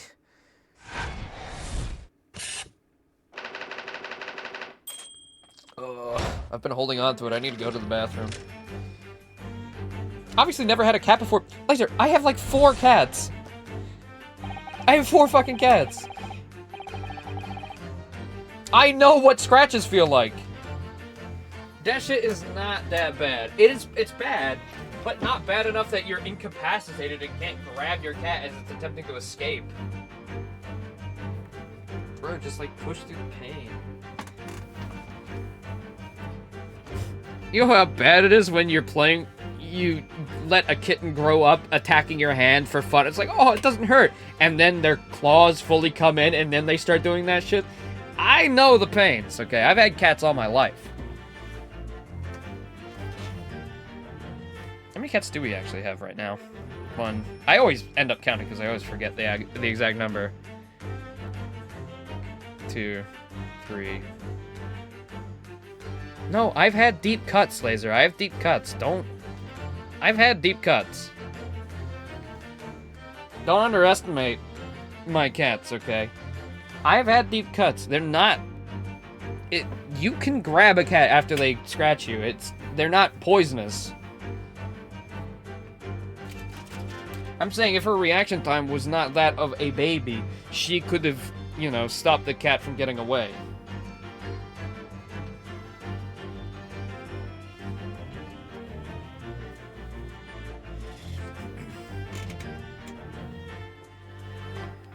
Like 4 cats at the moment, and plenty throughout my life. Like I've been scratched very severely throughout my entire life. I understand the pain. Very well, in fact. Also, I can't hold it anymore. I need to go to the bathroom, or I might actually explode. I'm gonna actually have to run, so I can't argue anymore. But yes, I felt deep scratches. Okay, I've had them. Okay. Don't act like, you know, you expect me not to have had them. I have. I know how much it does hurt. But, like, after a deep scratch from a cat, which that does not look like a deep scratch either, you can grab the cat. That's all I'm saying.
I'm back.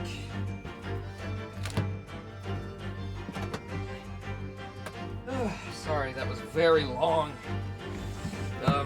Let's just say my lunch found its way to the end of the maze. That's a good way to put it.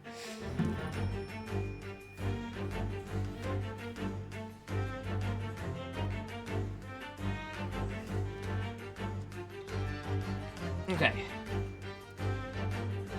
Boop.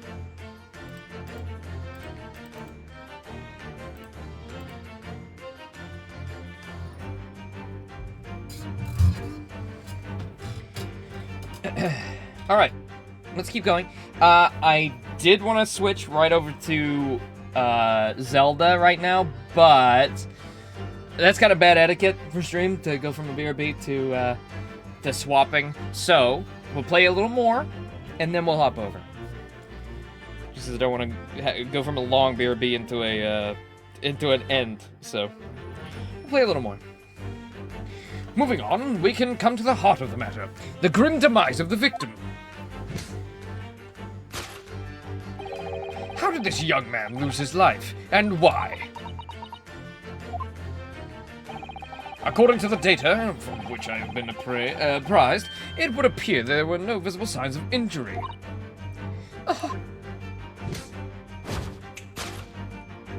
In fact, the circumstances of the victim's death can only be explained by a terrible venom. What Mr. Sholmes says is true. There were no signs of a wound anywhere in Kazuma's body. That's right. But Mr. Sholmes seems to be unaware of one very important detail. Kazuma wasn't poisoned. Yeah, it would seem so. Let's give him the information he's missing now. Yes!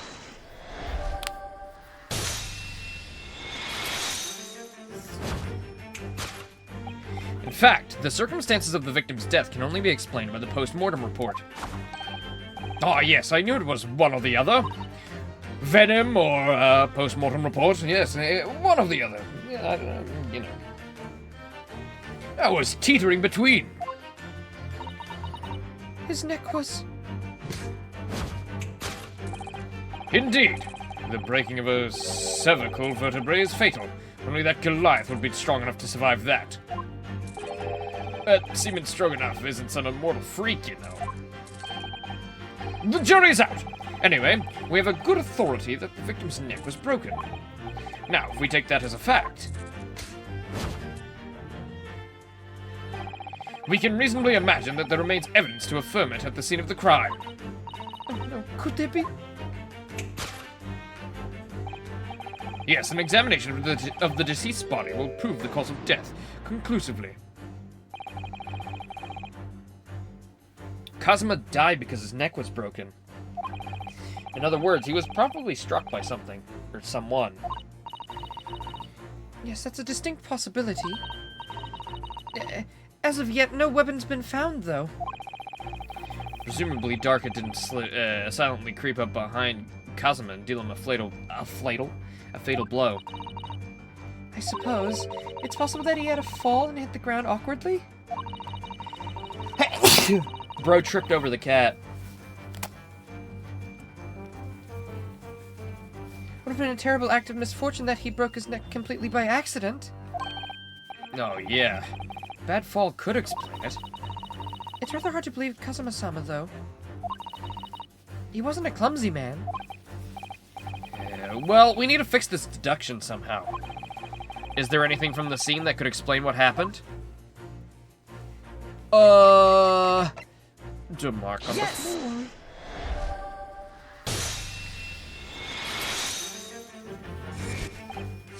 Yes, an examination on the mark of the floor, will prove the cause of death conclusively. This particular mark seems so prominently visible. Next to the victim's body is a deposit of shoe polish. Shoe polish? Indeed, positively identified by a little analysis device I constructed, which I carry now as a matter of course. Shouldn't you have said a matter of fact? As a matter of fact? matter of course. Beeswax, tallow, and dye were my results. The undeniable ingredients of shoe polish. Is that true? Is beeswax and shoe polish? And the color of the polish is a perfect match for the color in Mr. Asogi's laced leather shoes.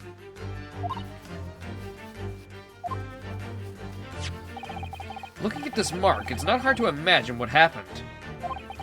For some reason, Mr. Asogi must have caught his foot on, at that point on the door and tripped. On the floor. I love misspeaking. And by the dreadful turn of misfortune, caught his neck against some immovable object as he fell to the floor. Suffering a fatal blow to the spine, the victim's vertebrae shattered, and in that instant, he lost his life. No!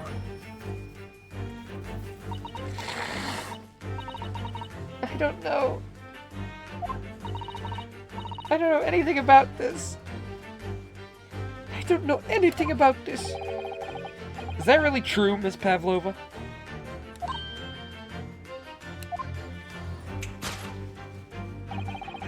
What about the evidence left at the scene where Mr. Asogi lost his life? Yes, the facts are as clear as day to me.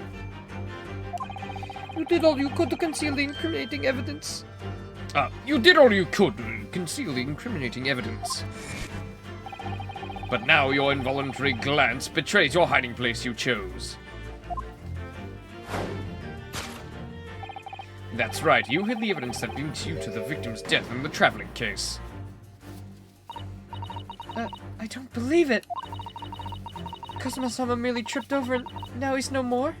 It can't be true. I refuse to accept it. I know it's hard to believe, but the mark on the floor does seem to suggest that's what happened.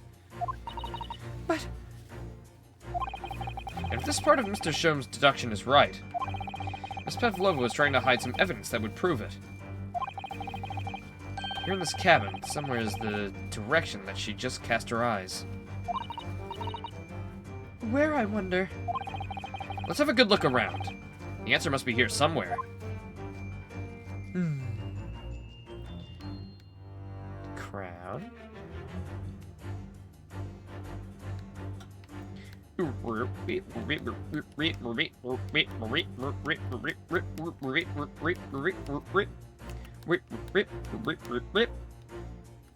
The tiara again?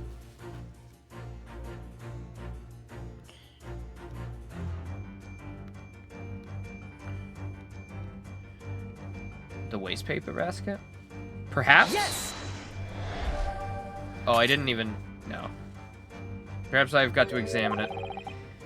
Perhaps I should have examined it more thoroughly. Regardless, I'm just gonna throw caution to the wind and say, this is it! That deduction was wanting in every way. Yes, I was wanting you to hear it. Oh, okay, it's the same thing.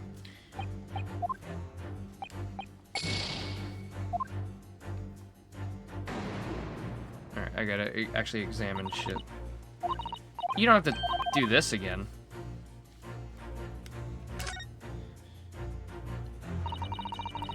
This is a waste paper basket. Perhaps all the first-class cabins have them.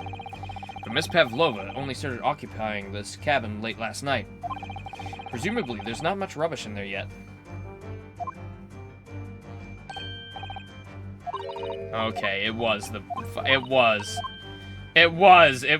the basket. Yes!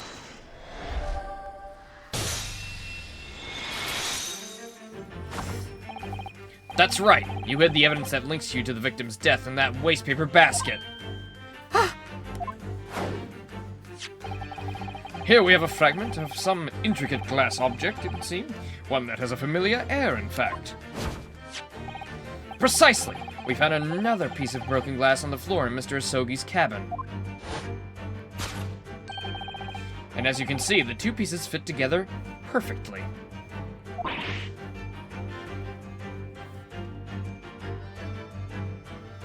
Oh no. So, Miss Pavlova, shall we consider what this tells us?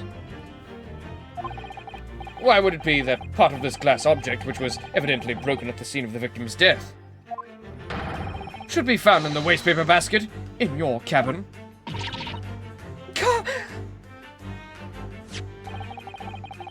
You're well acquainted with this glass bell, are you not? I don't... I don't know. Is that hushed Russian accent of yours? Won't save you this time, dear girl. Why? I don't know. I don't know. I don't know. I'm sorry, the Russian keeps slipping. I was doing so well, and then I have been slipping in this.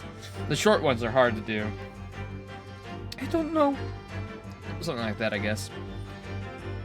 Because we have conclusive evidence linking you to the bell in question. What? Take it away, Mr. Naruhodo. Yeah. The evidence linking Miss Pavlova to the little glass bell would be... well, let me tell you, pal, it's probably not this, is it? Oh, yeah, it's that. Definitely that. Yes!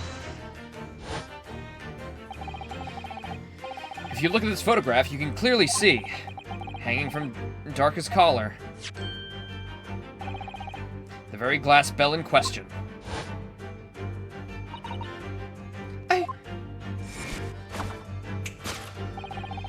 The truth has caught up with you, Miss Pavlova. The young man who's lost... the young man who's lost his life last night did so after a truly inauspicious fall. And the cause of that fateful stumble?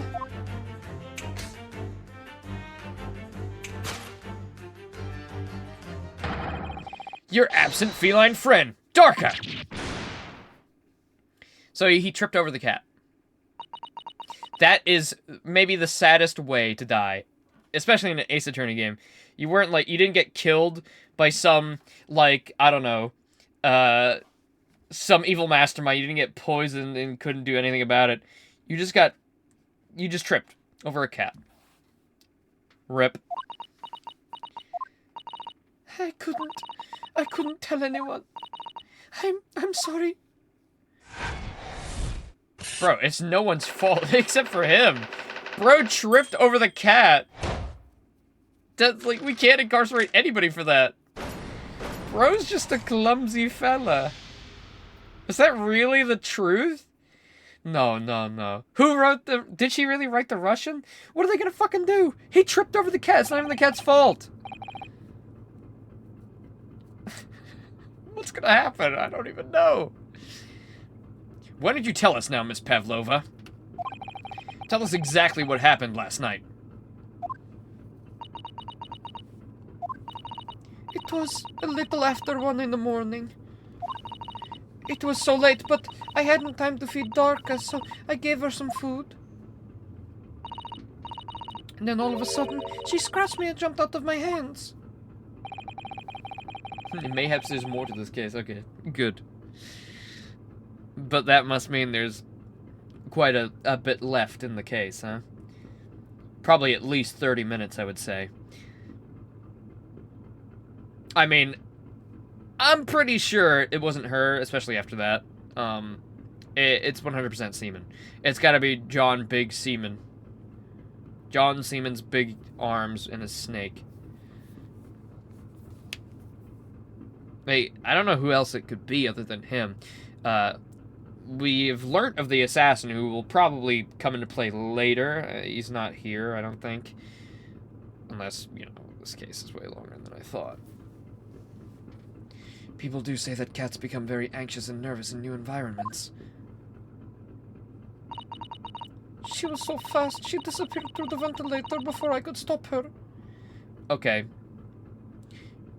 But how fast was she? And that is how you acquired a rather nasty wound on the back of your hand, I take it? Yes. I had read the rules on the wall. I knew it was not allowed to have Darka with me. Yes. Modern science suggests that animals can carry infectious diseases. It's a precaution, really. So I listened and listened, trying to hear if there was some noise in the next cabin.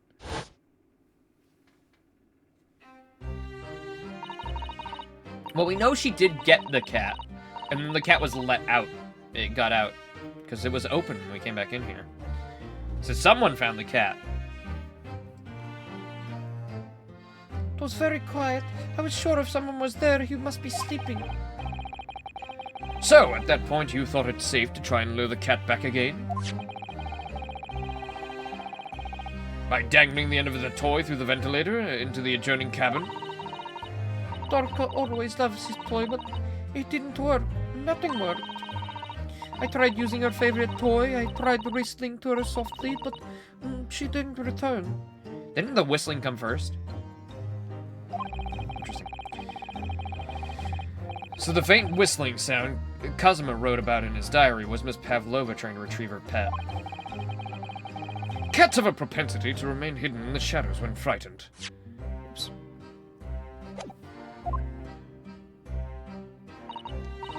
Yes, so there was nothing else I could do. I just had to wait to see if she had calmed down. But then...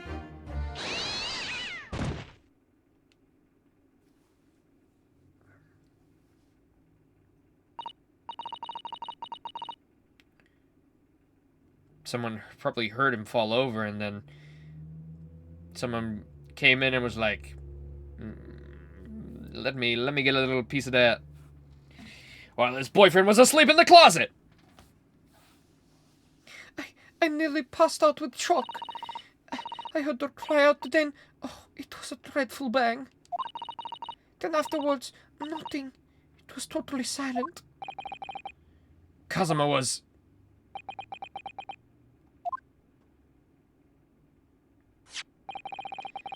From the appearance of the brown mark on the floor, it seems likely what you heard was the victim stepping on the glass bell and tripping up. The SS Burya is a large vessel, but even she can pitch and roll violently without warning.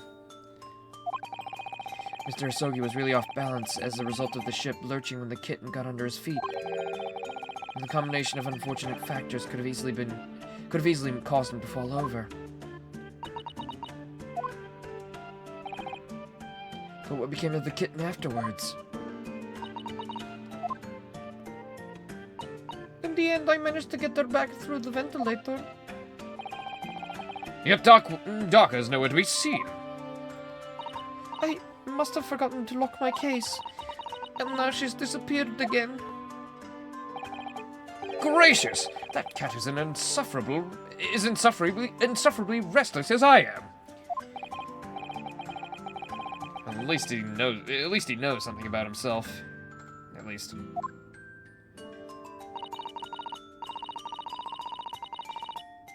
When I woke this morning, I heard that a young man in the cabin next to mine had died. But I couldn't bring myself to tell anyone what had happened. I knew she wasn't evil. Laser suspected her the whole time. Bro was just wanting to keep her cat secret. I was too scared. Scared that they would send me back. Oh, hold on a minute. What about the snake? You're right. Where is it? If the snake isn't your friend, Miss Pavlova, then whose is it? And where did it come from? Bro was trying to pat the snake. Dunk, dunk, dunk, dunk, dunk. What on earth is such a dangerous creature doing on board the ship? Oh my god, I didn't even fucking realize that his collar is a fish. It's like a little fish. It just looked like a Navy Boy uniform to me, but I think it is supposed to be like a little fishy. It's got a little eye where it's like cut off, like the tail. Seaman. Very epic. Snake is my friend. His name is Piratsko. What? What? That snake belongs to you. He escaped from the cage when the emergency alarm sounded. I was looking for him. Alright, Mr. Stroganoff. I did not expect to find him in here. To be fair, there is the mystery of the locking door and, you know, why he kept stuff blank. Suspicion is leaning towards you, Mr. Seaman. But animals are not permitted on board. Ha! We are at sea for 1 year. You want me to be so long without close friend? Without someone who understands? Couldn't you find someone a little more human who understands you better? But my dear belly fellow, a gargantuan venomous snake? Surely you can appreciate the danger you're putting everyone in? No venom. Rotsko does not have venom. He is harmless, very long, but very gentle. He's adorable like Granny. It's venomous. Yes, now he's very hungry, so he's in bad mood. But once I feed him, you will see big smile. And you feed him what? Milk, I suppose? Ha! Like they say, milk chickens? Ridiculous! Snakes that drink milk are only stupid in stories. Brotsko eat mouses, big fat round mouses. Oh, so is that what the mousetrap in the passageway out there's for? Of course! How else can I catch my friend's favorite food? Thing says top of the food chain, like, look in their eyes right now. Well, if you're out at sea for a whole year, well, I guess you are docking at places, but, like, surely you'd run out of mice, right? There can't be that many mice on a ship to feed your snake for a whole year. I mean, yeah, sure, they might come on with boxes when you port, but not enough. Probably on the sea for months.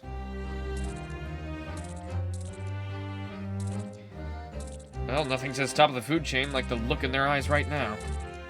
But I guess a snake would make do. Right? You could probably feed it other things. Even if its favorite is like a mouse. If it had to, it would probably eat, I don't know, a whole chicken or some shit. Oh shit. Sholmes is pissed. Oh fuck. It refuses to drink milk. It can't hear a whistle. It can't climb up a bell cord. And it's not even venomous. How the deuce did something so inept land a starring role? It's not my fault. I do not make up stories. My Pretzel is nothing to do with this incident.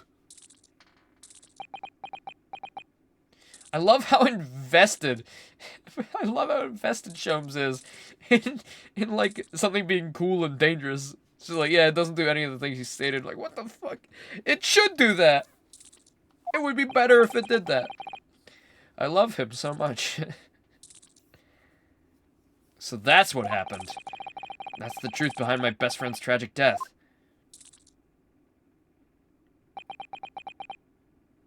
Alright. Well, we will leave it there. I did not intend to do a 5.5-hour stream of Ace Attorney, but that's how it goes. Thank you, everybody, for coming. We are not done, however. We will be doing a Zelda stream. Probably a longer one tomorrow. I might actually have to do Zelda first, because my argument for this is we get carried away with Ace Attorney, but that's the exact reason we should probably do Zelda first, so that we can have a nice, sharp cutoff point to do, to get carried away. So, oh well. But we'll do like a 2-3 hour Zelda stream, and then we'll hop off for today, and then tomorrow we'll reverse that, and we'll do Zelda first, and then Ace Attorney. And sorry that the other streams aren't up on YouTube yet, if anybody cares. I was waiting for them to get into 720p, and then I streamed, so I didn't have time to do the thumbnails, but I'll make sure I get all of them done today. So thank you, everybody, for tuning in. Laser, Big Boss, Blushroom, everyone. I love you all. I will see you later. If you would want to come by for the Zelda stream, you may, but I know it's getting late for you Americans, so if you're interested, you'll have to watch the VOD. Other than that, thank you for coming by. Bye-bye, everybody. I'll be back in, not that long, like 5 minutes, 10 minutes, with, some Zelda Echoes of Wisdom. Finally, I'm excited to play it again. Be right back, everybody, and, goodbye, VOD Frogs, and everybody who's not coming by. Bye-bye.